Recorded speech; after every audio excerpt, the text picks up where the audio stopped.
Social post ਵੇਖ ਰਹੀ ਸਾਰੀ audience ਦਾ ਮੈਂ ਮਨਵੀਰ ਕੌਰ ਸਵਾਗਤ ਕਰਦੀ ਹਾਂ। ਆਕਸਫੈਮ ਨਾਮ ਦੀ ਇੱਕ ਸੰਸਥਾ ਵੱਲੋਂ ਰਿਪੋਰਟ ਆਉਂਦੀ ਹੈ, ਆਲਮੋਸਟ ਹਰ ਸਾਲ ਉਹਨਾਂ ਦੀ ਇੱਕ ਰਿਪੋਰਟ ਆਉਂਦੀ ਹੈ, ਜਿਹਦੇ ਵਿੱਚ ਇਸ ਸਾਲ ਦੀ ਰਿਪੋਰਟ ਦੇ ਵਿੱਚ ਇੱਕ ਬਹੁਤ ਵੱਡੀ ਇਕਨੋਮਿਕ ਇਨਇਕੁਐਲਿਟੀ, ਆਰਥਿਕਤਾ ਦੇ ਆਧਾਰ ਤੇ ਬਹੁਤ ਵੱਡਾ ਪਾੜਾ ਆਪਣੇ ਸਮਾਜ ਦੇ ਵਿੱਚ ਜਿਹੜਾ ਪਿਆ ਹੋਇਆ ਹੈ, ਉਹ ਕੱਢ ਕੇ ਉਸ ਰਿਪੋਰਟ ਨੇ ਆਪਣੇ ਸਾਹਮਣੇ ਰੱਖਿਆ ਹੈ, ਜਿਹੜਾ ਕਿ ਸੁਣਨ ਨੂੰ, ਪੜ੍ਹਨ ਨੂੰ, ਦੇਖਣ ਨੂੰ ਚੰਗਾ ਨਹੀਂ ਲੱਗਦਾ। ਜਿਵੇਂ ਕਿ ਉਸ ਰਿਪੋਰਟ ਨੇ ਕਿਹਾ ਹੈ, ਜਿਹੜੇ ਉਹਨਾਂ ਦੀ ਹੈਡਲਾਈਨ ਹੈ, ਜਿਹੜਾ ਉਹਨਾਂ ਦਾ ਮੇਨ ਕੰਸਰਨ ਹੈ ਕਿ ਭਾਰਤ ਦੇ ਵਿੱਚ ਜਿਹੜੇ 1% ਉੱਪਰਲੇ ਲੋਕ ਨੇ, ਸੁਪਰ ਰਿਚ 1% ਲੋਕ are controlling more than 40% of the wealth. So ਇੱਕ ਬਹੁਤ ਵੱਡਾ ਇੱਦਾਂ ਦੇ ਹੋਰ ਵੀ ਉਹਦੇ ਡਾਟਾ ਬਹੁਤ ਵੱਡੇ ਫਿਗਰਸ ਉਹਨਾਂ ਨੇ ਦਿੱਤੇ ਨੇ, ਔਰ ਉਸੇ ਫਿਗਰਸ ਦੇ ਵਿੱਚੋਂ ਕਈ ਤਰ੍ਹਾਂ ਦੀਆਂ ਕਨਫਿਊਜ਼ਨਸ ਔਰ ਹੋਰ ਬਹੁਤ ਤਰ੍ਹਾਂ ਦੇ ਸਵਾਲ ਪੈਦਾ ਹੁੰਦੇ ਆ। ਸਭ ਤੋਂ ਵੱਡਾ ਸਵਾਲ ਤਾਂ ਇਹੀ ਪੈਦਾ ਹੁੰਦਾ ਕਿ ਇਹ ਜਿਹੜਾ ਆਰਥਿਕ ਪਾੜਾ ਆ, ਇਹ ਸਾਡੇ ਸਮਾਜ ਲਈ ਕਿੰਨਾ ਕੁ ਨੁਕਸਾਨਦੇਹ ਆ, ਇਹ ਕਿਉਂ ਪੈਦਾ ਹੋਇਆ। ਇਹੀ ਸਾਰੀ ਕਨਫਿਊਜ਼ਨ ਨੂੰ ਦੂਰ ਕਰਨ ਲਈ ਮੈਂ ਤੁਹਾਡੇ ਸਾਹਮਣੇ ਰੂਬਰੂ ਕਰਵਾ ਰਹੀ ਹਾਂ ਇੱਕ ਅਰਥ ਵਿਵਸਥਾ ਦੇ ਐਕਸਪਰਟ, ਇਕੋਨੋਮਿਸਟ, ਜੋ ਇਹਨਾਂ ਚੀਜ਼ਾਂ ਨੂੰ ਬਹੁਤ ਹੀ ਟੈਕਨੀਕੈਲਿਟੀਜ਼ ਦੇ ਨਾਲ ਬਹੁਤ ਬਿਹਤਰੀਨ ਜਾਣਦੇ ਨੇ, ਸਮਝਦੇ ਨੇ। ਮੈਂ ਤੁਹਾਡੇ ਰੂਬਰੂ ਕਰਵਾ ਰਹੀ ਹਾਂ ਸਰਦਾਰ ਸੁੱਚਾ ਸਿੰਘ ਗਿੱਲ ਨੂੰ, ਔਰ ਇਹੀ ਗੱਲਾਂ ਨੂੰ ਸਰ ਦੇ ਅੱਗੇ ਲੈ ਕੇ ਜਾ ਰਹੀ ਹਾਂ। ਸਰ, ਮੈਂ ਤੁਹਾਡੇ ਤੋਂ ਸਭ ਤੋਂ ਪਹਿਲਾ ਸਵਾਲ ਹੀ ਇਸ ਸਾਰੀ ਆਕਸਫੈਮ ਦੀ ਰਿਪੋਰਟ ਤੋਂ ਇੱਕ ਪਹਿਲਾਂ ਇਹੀ ਜਾਨਣਾ ਚਾਹਾਂਗੀ ਕਿ ਕਿੰਨਾ ਕੁ ਚਿੰਤਾਜਨਕ ਹੈ ਇਹ ਜਿਹੜਾ ਰਿਪੋਰਟ ਦੇ ਵਿੱਚ ਡਾਟਾ ਫਿਗਰਸ ਜਿਹੜੀਆਂ ਨੇ ਭਾਰਤ ਨੂੰ ਲੈ ਕੇ ਸਾਡੇ ਸਾਹਮਣੇ ਆਈਆਂ ਨੇ। How alarming it is. ਦੇਖੋ ਮਨਵੀਰ, ਇਹ ਜਿਹੜਾ ਗੈਰ ਬਰਾਬਰੀ ਦਾ, ਆਰਥਿਕ ਗੈਰ ਬਰਾਬਰੀ ਦਾ ਮੁੱਦਾ ਹੈ, ਇਹ ਬਹੁਤ ਹੀ ਚਿੰਤਾਜਨਕ ਹੈ। ਇਹ ਡੈਵੋਸ ਦੇ ਵਿੱਚ ਆਕਸਫੈਮ ਕੱਲੀ ਨੇ ਰਿਪੋਰਟ ਨਹੀਂ ਸ਼ਾਇਆ ਕੀਤੀ, ਜਿਹਦੇ 'ਚ ਹਿੰਦੁਸਤਾਨ ਦੇ ਵਿੱਚ ਜਿਹੜੀ ਇਨਇਕੁਐਲਿਟੀ ਹੈ, ਗੈਰ ਬਰਾਬਰਤਾ ਹੈ, ਉਹ ਬਹੁਤ ਅਲਾਰਮਿੰਗ ਹੋ ਗਈ ਹੈ। ਇਹ ਇੱਕ ਹੋਰ ਰਿਪੋਰਟ ਬੜੀ ਇੰਪੋਰਟੈਂਟ ਹੈ ਜਿਹੜੀ ਰਿਲੀਜ਼ ਹੋਈ ਹੈ, ਉਹ ਹੈ ਵਰਲਡ ਇਕਨੋਮਿਕ ਇਨਇਕੁਐਲਿਟੀ ਰਿਪੋਰਟ। ਇਹ ਪੈਰਿਸ ਬੇਸਡ ਇੱਕ ਜਥੇਬੰਦੀ ਹੈ, ਜਿਹਦੇ ਬੜੇ ਫੇਮਸ ਆਥਰ ਨੇ, ਜਿਨ੍ਹਾਂ ਨੇ ਕੈਪੀਟਲ ਇਨ 20th ਸੈਂਚੁਰੀ ਕਿਤਾਬ ਛਾਪੀ ਹੈ। ਉਹਨਾਂ ਦੀ ਇਹ ਰਿਪੋਰਟ ਹੈ, ਉਹ ਵੀ ਲਗਭਗ ਇਹੀ ਕਹਿੰਦੀ ਆ। ਮੈਂ ਤੁਹਾਡੇ ਨਾਲ ਉਹਨਾਂ ਦੇ ਵੀ ਅੰਕੜੇ ਸ਼ੇਅਰ ਕਰ ਲੈਂਦੇ ਹਾਂ। ਜਿੱਦਾਂ ਇਹਨਾਂ ਨੇ ਕਿਹਾ ਕਿ 1% ਲੋਕਾਂ ਕੋਲ 40% ਧਨ ਹੈ।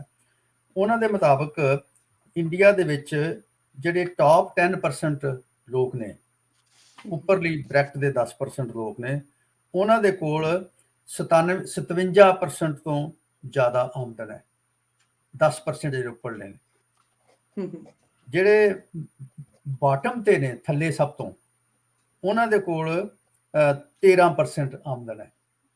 ਸੋ ਵਿਚ ਮੀਨ ਇਕੱਲੀ ਆਕਸਫੈਮ ਦੀ ਰਿਪੋਰਟ ਹੀ ਨਹੀਂ ਕਹਿ ਰਹੀ, ਇਹ ਜਿਹੜੀ ਪਿਕਟੀ ਦੀ ਰਿਪੋਰਟ ਹੈ ਉਹ ਵੀ ਇਹ ਗੱਲ ਕਹਿ ਰਹੀ ਹੈ। ਉਸ ਰਿਪੋਰਟ ਦਾ ਜਿਹੜਾ ਮੁੱਖ ਬੰਦ ਹੈ, ਉਹ ਇੰਡੀਆ ਓਰੀਜਨ ਦੇ ਇੱਕ ਨੋਬਲ ਲਾਰੀਅਟ ਨੇ, ਅਭਿਜੀਤ ਬੈਨਰਜੀ, ਉਹਨਾਂ ਨੇ ਲਿਖਿਆ। ਤੇ ਉਸ ਰਿਪੋਰਟ ਦੇ ਅੰਤ ਵਿੱਚ ਉਹ ਪਤਾ ਕੀ ਕਹਿੰਦੇ ਨੇ? ਉਹ ਕਹਿੰਦੇ ਨੇ ਜਿਹੜੇ ਵੀ ਬੰਦੇ ਰਿਪੋਰਟ ਪੜ੍ਹਦੇ ਨੇ, ਉਹ ਆਪਣੇ ਮਕਾਨ ਦੀ ਛੱਤ ਦੇ ਉੱਤੇ ਚੜ੍ਹ ਕੇ ਇਹ ਰੌਲਾ ਪਾਉਣ ਕਿ ਆਹ ਕੁਛ ਹੋ ਗਿਆ, ਇਹਨੂੰ ਠੀਕ ਕਰਨ ਦੀ ਜ਼ਰੂਰਤ ਹੈ। ਉਹ ਇਹ ਕਹਿੰਦੇ ਨੇ ਕਿ ਇਹ ਗੱਲ ਜਿਹੜੀ ਹੈ ਬੜੀ ਖਤਰਨਾਕ ਹੈ। ਦੂਸਰੀ ਗੱਲ ਜਿਹੜੀ ਮੈਂ ਕਹਿਣੀ ਚਾਹੁੰਦਾ ਇਹਨਾਂ ਅੰਕੜਿਆਂ ਬਾਰੇ, ਕਿ ਹਿੰਦੁਸਤਾਨ ਦੇ ਵਿੱਚ ਹਰ ਸਾਲ ਗੌਰਮੈਂਟ ਆਫ ਇੰਡੀਆ ਇੱਕ ਕਿਤਾਬਜਾ ਛਾਪਦੀ ਹੈ, ਜਿਹਦਾ ਨਾਮ ਹੈ ਨੈਸ਼ਨਲ ਅਕਾਊਂਟਸ ਸਟੈਟਿਸਟਿਕਸ। ਇਹ ਆਮ ਤੌਰ ਤੇ 2 ਸਾਲ ਦੇ ਗੈਪ ਨਾਲ ਛਪਦਾ ਹੈ, ਪਰ ਜੇਕਰ ਹੁਣ 2023 ਹੈ, ਇਹਦੇ ਵਿੱਚ 2021 ਤੱਕ ਦਾ ਡੇਟਾ ਉਪਲਬਧ ਹੈ। ਇਹਦੇ ਵਿੱਚ ਜਿਹੜੀਆਂ ਰਜਿਸਟਰਡ ਕੰਪਨੀਜ਼ ਨੇ, ਜਿਹੜੇ ਹਿੰਦੁਸਤਾਨ 'ਚ 1% ਤੋਂ ਘੱਟ ਲੋਕਾਂ ਨੂੰ ਰਿਪਰੈਜ਼ੈਂਟ ਕਰਦੇ ਨੇ, ਉਹਨਾਂ ਦੀ ਆਮਦਨ ਦਾ ਅੰਦਾਜ਼ਾ ਲਗਾਇਆ ਜਾ ਸਕਦਾ ਹੈ। ਤਾਂ ਮੈਂ 2 ਸਾਲ ਪਹਿਲਾਂ ਇੱਕ ਐਕਸਰਸਾਈਜ਼ ਕੀਤੀ ਸੀਗੀ ਉਸ ਰਿਪੋਰਟ ਦੇ ਆਧਾਰ ਤੇ ਉਦੋਂ ਇਹ ਲੱਗਦਾ ਸੀਗਾ ਕਿ ਇਹ ਜਿਹੜੇ ਕਾਰਪੋਰੇਟ ਰਜਿਸਟਰਡ ਕੰਪਨੀਜ਼ ਨੇ, ਇਹਨਾਂ ਦੇ ਕੋਲ ਹਿੰਦੁਸਤਾਨ ਦੀ ਆਮਦਨ ਦਾ, ਮੈਂ 21 ਦੀ ਗੱਲ ਕਰ ਰਿਹਾ, 40% ਦੇ ਕਰੀਬ ਹੈ, ਜਿਹੜਾ ਕਿ ਆਕਸਫੈਮ ਦੇ ਜਿਹੜੇ ਸਟੈਟਿਸਟਿਕਸ ਨੇ ਉਹਨਾਂ ਨਾਲ ਮੇਲ ਖਾਂਦਾ ਹੈ। ਸੋ ਇਹ ਤੁਸੀਂ ਇਹ ਗੱਲ ਕਿੰਨੀ ਦੇਰ ਪਹਿਲਾਂ ਕਹੀ ਸੀ? 2021 ਚ ਕਹੀ ਸੀ। ਸੋ 2021 ਦੇ ਵਿੱਚ ਮੇਰੇ ਕੋਲ ਡੇਟਾ 2019 ਦਾ ਸੀਗਾ। ਹੁਣ ਜੇ ਕਿਸੇ ਨੇ ਵਰਕਆਊਟ ਕਰਨਾ ਹੋਏ, ਜਿਹੜਾ ਬਜਟ ਪੇਸ਼ ਹੋਏਗਾ, ਉਹਦੇ ਬਾਅਦ 2021 ਦਾ ਡੇਟਾ ਉਪਲਬਧ ਹੋਏਗਾ, ਕਿਉਂਕਿ ਇਸ ਡੇਟਾ ਦੇ ਵਿੱਚ ਗੈਪ ਆਉਂਦਾ ਹੈ। ਜਨਰਲੀ ਅਵੇਲੇਬਲ ਨਹੀਂ ਹੁੰਦਾ। ਜਿਹੜਾ ਆਕਸਫੈਮ ਹੈ, ਇਹਨੇ ਕੀ ਕੀਤਾ ਕਿ ਜਿਹੜੀਆਂ ਕੁਝ ਇੰਟਰਨੈਸ਼ਨਲ ਏਜੰਸੀਆਂ ਗਲੋਬਲ ਲੈਵਲ ਤੇ ਕੰਮ ਕਰਦੀਆਂ ਨੇ, ਆਕਸਫਾਰਮ ਵੀ ਗਲੋਬਲ ਗੈਰ ਸਰਕਾਰੀ ਜਥੇਬੰਦੀ ਆ, ਜਿਹਦਾ ਕੰਮਕਾਜ ਮੋਦੀ ਸਰਕਾਰ ਨੇ ਪਿਛਲੇ 2 ਸਾਲਾਂ ਤੋਂ ਬੰਦ ਕਰਤਾ ਹਿੰਦੁਸਤਾਨ ਦੇ ਵਿੱਚ। ਬਾਕੀ ਏਜੰਸੀਆਂ ਦਾ ਡੇਟਾ ਹੈ, ਜਿਵੇਂ ਵਰਲਡ ਬੈਂਕ ਦਾ ਡੇਟਾ ਹਿੰਦੁਸਤਾਨ ਬਾਰੇ ਆ, IMF ਦਾ ਡੇਟਾ ਹਿੰਦੁਸਤਾਨ ਬਾਰੇ ਆ, ਤੇ ਜਿਹੜੀਆਂ ਏਜੰਸੀਆਂ ਰੇਟਿੰਗ ਕਰਦੀਆਂ ਰਹਿੰਦੀਆਂ ਸਾਡੀ ਇਕਨੋਮੀ ਦੀਆਂ, ਉਹਨਾਂ ਦਾ ਡੇਟਾ ਨੂੰ ਇਸਤੇਮਾਲ ਕਰਕੇ, ਔਰ ਇਹਨਾਂ ਨੇ ਜਿਹੜੇ ਸਾਡੇ ਇੰਡੀਅਨ ਸੋਰਸ ਨੇ ਡੇਟਾ ਦੇ, ਜਿਵੇਂ NSSO ਵਗੈਰਾ ਹੈ, ਉਹਨਾਂ ਨੂੰ ਮਿਲਾ ਕੇ ਇਹ ਰਿਪੋਰਟ ਹਰ ਸਾਲ ਦਿੰਦੇ ਨੇ। ਤੇ ਇਹ ਰਿਪੋਰਟ ਮੇਰਾ ਖਿਆਲ ਹੈ ਕਾਫੀ ਜ਼ਿਆਦਾ ਸੱਚਾਈ ਦੇ ਨੇੜੇ ਆ, ਕਿ ਅਸੀਂ ਇੰਨੀ ਇਨਇਕੁਐਲਿਟੀ ਜਨਰੇਟ ਕਰ ਲਈ ਆ ਕਿ ਜਿਹੜੇ ਥੱਲੜੇ ਲੋਕ ਨੇ 50% ਦੇ ਕਰੀਬ, ਉਹਨਾਂ ਦੇ ਕੋਲ ਆਮਦਨ ਦਾ ਇੰਨਾ ਘੱਟ ਹਿੱਸਾ ਰਹਿ ਗਿਆ ਕਿ ਉਹਨਾਂ ਦਾ ਗੁਜ਼ਾਰਾ ਕਰਨਾ ਬਹੁਤ ਮੁਸ਼ਕਲ ਹੋ ਗਿਆ। ਤੇ ਜੇ ਉਹਨਾਂ ਕੋਲ ਆਮਦਨ ਬਹੁਤ ਘੱਟ ਜੇ ਤਾਂ ਫਿਰ ਉਹਨਾਂ ਦੀ ਖਰੀਦ ਸ਼ਕਤੀ ਜਿਹੜੀ ਹੈ, ਵਸਤਾਂ ਨੂੰ ਖਰੀਦਣ ਦੀ ਜਿਹੜੀ ਸ਼ਕਤੀ ਹੈ, ਉਹ ਘੱਟ। ਮੈਂ ਇਸ ਗੱਲ ਤੇ ਆਉਨੇ ਆਪਾਂ ਸਰ ਕਿ ਇਹਦੇ ਨਾਲ ਜਿਹੜਾ 99% ਵਰਗ ਹੈ ਉਹਨੂੰ ਨੁਕਸਾਨ ਕੀ ਹੋ ਰਿਹਾ। ਪਰ ਮੈਂ ਤੁਹਾਡੇ ਤੋਂ ਨਾ ਇੱਕ ਮੇਨ ਕੰਸਰਨ, ਮੇਨ ਰੀਜ਼ਨ ਪੁੱਛਣਾ ਚਾਹੁੰਦੀ ਹੈ ਕਿ ਜਿਵੇਂ ਹੁਣ ਇਸ ਰਿਪੋਰਟ 'ਚ ਕਿਹਾ ਗਿਆ ਕਿ ਤੁਸੀਂ ਵੀ ਪਹਿਲਾਂ ਇੱਕ ਆਪਣੀ ਰਿਪੋਰਟ ਦੇ ਵਿੱਚ ਤੁਸੀਂ ਕਹਿ ਚੁੱਕੇ ਹੋ ਕਿ 1% ਭਾਰਤ ਦੇ ਜਿਹੜੇ ਲੋਕ ਨੇ, ਟੌਪ ਤੇ ਬੈਠੇ ਸੁਪਰ ਰਿਚ ਲੋਕ ਨੇ, ਉਹਨਾਂ ਦੇ ਕੋਲ 40% ਤੋਂ ਵੱਧ ਦੀ ਵੈਲਥ ਆ। ਪਰ ਜਦੋਂ ਆਪਾਂ GST ਦੇ ਵਿੱਚ ਕੰਟਰੀਬਿਊਸ਼ਨ ਦੇਖਦੇ ਆ ਤਾਂ ਜਿਹੜੇ ਮਿਡਲ ਕਲਾਸ ਲੋਕ ਨੇ, ਜਾਂ ਇਨਫੈਕਟ ਲੋਅਰ ਮਿਡਲ ਕਲਾਸ ਵੀ ਹੋ ਗਏ, ਉਹਨਾਂ ਵੱਲੋਂ 50% ਤੋਂ ਵੀ ਵੱਧ ਦਾ ਹਿੱਸਾ ਇਹ ਲੋਕ ਪਾਉਂਦੇ ਨੇ ਜਿਹੜੇ ਜੀ ਬਿਲਕੁਲ ਪਿੱਛੇ ਨੇ, ਜਿਨ੍ਹਾਂ ਦਾ ਇਸ ਵੈਲਥ ਦੇ ਉੱਤੇ ਕੰਟਰੋਲ ਨਹੀਂ ਹੈਗਾ।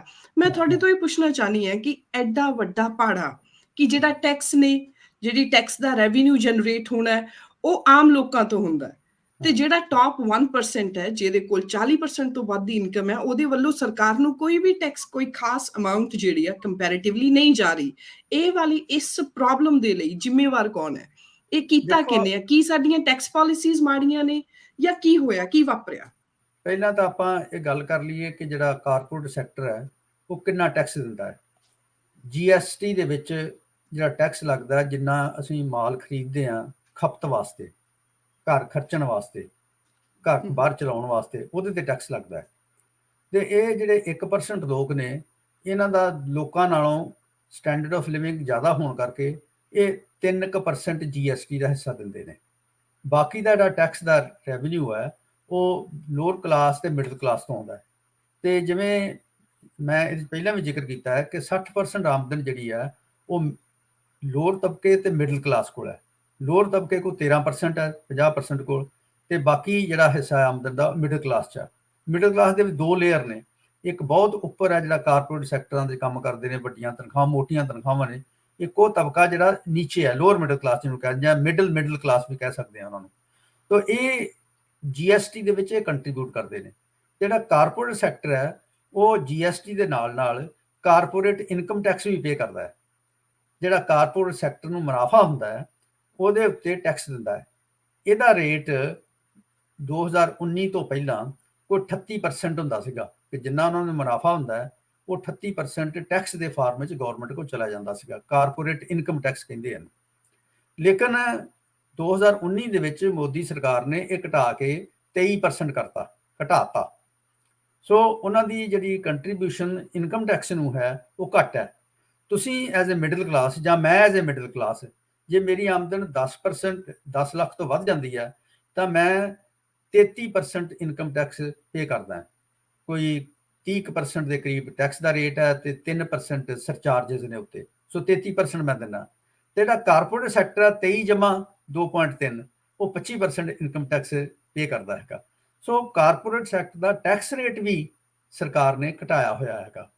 ਤੇ ਇਹ ਅਸੀਂ ਇਹ ਕਹਿੰਦੇ ਹਾਂ ਕਿ ਜਿਹੜੀ ਗਵਰਨਮੈਂਟ ਦੀ ਟੈਕਸ ਪਾਲਿਸੀ ਹੈ, ਜਿਹੜਾ ਤੁਸੀਂ ਸਵਾਲ ਕਰ ਰਹੇ ਸੀ ਕਿ ਟੈਕਸ ਪਾਲਿਸੀ ਕਿੰਨੇ ਕੁ ਜ਼ਿੰਮੇਵਾਰ ਹੈ, ਜਿਹੜੇ ਕੈਨਨਸ ਆਫ ਟੈਕਸੇਸ਼ਨ ਨੇ, ਜਿਹੜੇ ਟੈਕਸ ਦੇ ਕਾਨੂੰਨ ਨੇ, ਸਿਧਾਂਤ ਨੇ, ਉਹ ਕਹਿੰਦੇ ਆ ਕਿ ਟੈਕਸ ਉਹਨਾਂ ਤੇ ਲਾਉਣਾ ਚਾਹੀਦਾ ਜਿਨ੍ਹਾਂ ਕੋਲ ਟੈਕਸ ਪੇ ਕਰਨ ਦੀ ਤਾਕਤ ਹੁੰਦੀ, ਸ਼ਕਤੀ ਹੁੰਦੀ ਆ, ਜਿਨ੍ਹਾਂ ਦੀ ਆਮਦਨ ਜ਼ਿਆਦਾ ਹੈ। ਲੇਕਿਨ ਸਾਡੀ ਸਰਕਾਰ ਕੀ ਕਰ ਰਹੀ ਹੈ ਕਿ ਜਿਨ੍ਹਾਂ ਕੋਲ ਇਨਕਮ ਟੈਕਸ ਪੇ ਜਾਂ ਟੈਕਸ ਪੇ ਕਰਨ ਦੀ ਸ਼ਕਤੀ ਜ਼ਿਆਦਾ ਹੈ, ਉਹਨਾਂ ਤੇ ਟੈਕਸ ਦਾ ਰੇਟ ਘਟਾਇਆ ਹੋਇਆ, ਤੇ ਜਿਹੜੇ ਲੋਕ ਟੈਕਸ ਨਹੀਂ ਪੇ ਕਰ ਸਕਦੇ, ਗਰੀਬ ਨੇ, ਜਾਂ ਉਹਨਾਂ ਦੀ ਹਾਲਤ ਬਹੁਤ ਚੰਗੀ ਨਹੀਂ ਹੈ, ਉਹਨਾਂ ਦੇ ਉੱਤੇ ਟੈਕਸ ਰੇਟ ਬਹੁਤ ਹਾਈ ਹੈ। ਤੁਹਾਨੂੰ ਪਤਾ ਹੈ ਕਿ GST ਕਈਆਂ ਵਸਤਾਂ ਦੇ ਉੱਤੇ 28% ਹੈ, ਮਤਲਬ ਬਹੁਤ ਹਾਈ ਹੈ। ਔਰ ਜਿਹੜੀਆਂ ਖਾਣ ਪੀਣ ਵਾਲੀਆਂ ਚੀਜ਼ਾਂ ਨੇ ਉਹਨਾਂ ਤੇ ਕਾਫੀ ਜ਼ਿਆਦਾ ਟੈਕਸ ਰੇਟ ਲਾਏ ਜਾ ਰਹੇ, ਦਵਾਈਆਂ ਤੇ ਟੈਕਸ ਰੇਟ ਬਹੁਤ ਹੈ।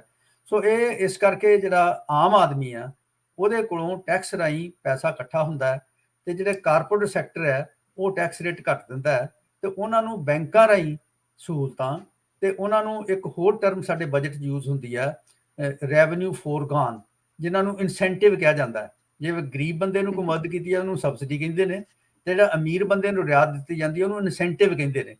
ਤਾਂ ਹਰ ਸਾਲ ਕੋਈ 1.5-2 ਲੱਖ ਕਰੋੜ ਸਾਲਾਨਾ ਇਹ ਕਾਰਪੋਰੇਟ ਸੈਕਟਰ ਨੂੰ ਸੈਂਟਰ ਗਵਰਨਮੈਂਟ ਇਨਸੈਂਟਿਵ ਦੇ ਫਾਰਮ 'ਚ ਦਿੰਦੀ ਹੈ। ਉਹ ਇਨਸੈਂਟਿਵ ਕੀ ਨੇ ਕਿ ਜੇ ਨਵੀਂ ਕੋਈ ਯੂਨਿਟ ਲਾਉਂਦੇ, ਜੇ 5 ਸਾਲ ਇਨਕਮ ਟੈਕਸ ਨਹੀਂ ਦੇਣਾ, ਫਿਰ ਬਿਜਲੀ ਦਾ ਬਿੱਲ ਨਹੀਂ ਦੇਣਾ 4-5 ਸਾਲ, ਜ਼ਮੀਨ ਮੁਫਤ ਦੇ ਦਿੰਦੇ ਨੇ, ਪਾਣੀ ਦਾ ਜਿਹੜਾ ਇਸਤੇਮਾਲ ਕਰਦੇ ਆ ਉਹ ਬਿੱਲ ਨਹੀਂ ਦੇਣਾ, ਰਿਆਇਤਾਂ ਉਹਨਾਂ ਨੂੰ ਬਹੁਤ ਜ਼ਿਆਦਾ ਦਿੱਤੀਆਂ ਜਾਂਦੀਆਂ ਨੇ। ਤੋ ਇਸ ਕਰਕੇ ਜਿਹੜਾ ਗਰੀਬ ਬੰਦੇ ਤੋਂ, ਆਮ ਬੰਦੇ ਤੋਂ ਟੈਕਸ ਰੈਵਨਿਊ ਇਕੱਠਾ ਹੁੰਦਾ ਹੈ। ਅਸੀਂ ਇਹ ਵੀ ਸੁਣਦੇ ਹਾਂ ਗਿੱਲ ਸਾਹਿਬ, ਅਸੀਂ ਇਹ ਵੀ ਸੁਣਦੇ ਹਾਂ ਕਿ ਉਹਦਾ ਜਿਹੜਾ ਕਰਜ਼ਾ ਸੀ ਉਹਨੂੰ ਮਾਫ ਕਰ ਦਿੱਤਾ, ਕਿ ਉਹਨੂੰ ਹੁਣ ਦੇਣਾ ਨਹੀਂ ਪਏਗਾ। ਇਹ ਇਦਾਂ ਦਾ ਵੀ ਕੁਝ ਹੁੰਦਾ ਹੈ ਜੀ ਕਾਰਪੋਰੇਟ ਸੈਕਸ਼ਨ? ਇਸੇ ਸਾਲ ਦੇ ਵਿੱਚ 2023 ਦੇ ਵਿੱਚ ਇੱਕ ਸਟੇਟਮੈਂਟ ਆਈ ਹੈ ਪਾਰਲੀਮੈਂਟ ਦੇ ਵਿੱਚ ਕਿ ਪਿਛਲੇ 5-6 ਸਾਲਾਂ 'ਚ ਕਿੰਨਾ ਕਰਜ਼ਾ ਮਾਫ ਕੀਤਾ, ਤੇ ਉਹ ਫਿਗਰ ਆਈ ਹੈ ਕੋਈ 10 ਲੱਖ ਕਰੋੜ ਤੋਂ ਜ਼ਿਆਦਾ ਕੀਤਾ ਗਿਆ। ਬੈਂਕਾਂ ਦਾ ਕਰਜ਼ਾ ਜਿਹੜਾ ਉਹ ਨਾ ਤਾਂ ਕਰਜ਼ਾ ਕਿਸਾਨਾਂ ਦਾ ਮਾਫ ਕੀਤਾ ਹੈ, ਨਾ ਮਜ਼ਦੂਰਾਂ ਦਾ ਮਾਫ ਕੀਤਾ ਹੈ, ਤੇ ਉਹ ਕਰਜ਼ਾ ਉਹ ਵੱਡੇ ਵੱਡੇ ਜਿਹੜੇ ਇੰਡਸਟਰੀਲਿਸਟ ਨੇ ਜਾਂ ਕਾਰੋਬਾਰੀ ਨੇ ਉਹਨਾਂ ਦਾ ਕਰਜ਼ਾ ਮਾਫ ਕੀਤਾ ਹੈ।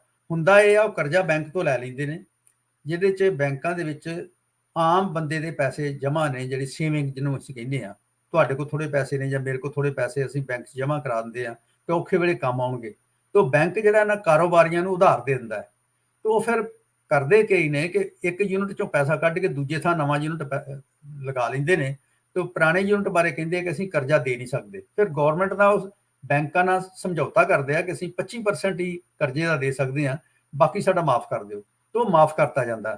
ਤੇ ਗੌਰਮੈਂਟ ਨੇ ਇਹ ਲਿਸਟ ਜਿਹੜੀ ਆ ਦੇਣੋਂ ਉਹਦਾ ਇਨਕਾਰ ਕਰਤਾ ਕਿ ਕਿਹਨਾਂ ਦੇ ਕਰਜ਼ੇ ਮਾਫ ਕੀਤੇ ਨੇ। ਲੇਕਿਨ ਬੈਂਕਾਂ ਦੇ ਸੋਰਸ ਤੋਂ ਪਤਾ ਲੱਗਦਾ ਹੈ ਕਿ ਇਹ ਕਰਜ਼ੇ ਜਿਹੜੇ ਮਾਫ ਕੀਤੇ ਨੇ ਵੱਡੇ ਵੱਡੇ ਕਾਰੋਬਾਰੀਆਂ ਦੇ ਕਰਜ਼ੇ ਮਾਫ ਕੀਤੇ ਨੇ। ਸੋ ਇੱਕ ਤਾਂ ਰਿਆਤਾਂ ਰਾਹੀਂ ਇਹਨਾਂ ਕੋਲ ਪੈਸੇ ਜਾਂਦੇ ਨੇ, ਇੱਕ ਬੈਂਕਾਂ ਰਾਹੀਂ ਪੈਸੇ ਜਾਂਦੇ ਨੇ, ਤੇ ਤੀਜਾ ਸਿਲਸਿਲਾ ਜਿਹੜਾ ਇਹਨਾਂ ਕੋਲ ਮੋਟੇ ਜਿਹੜਾ ਇਹਨਾਂ ਦਾ ਕਾਰੋਬਾਰ ਵਧਣ ਦਾ ਹੈ ਉਹ ਇਨਫਲੇਸ਼ਨ ਹੈ।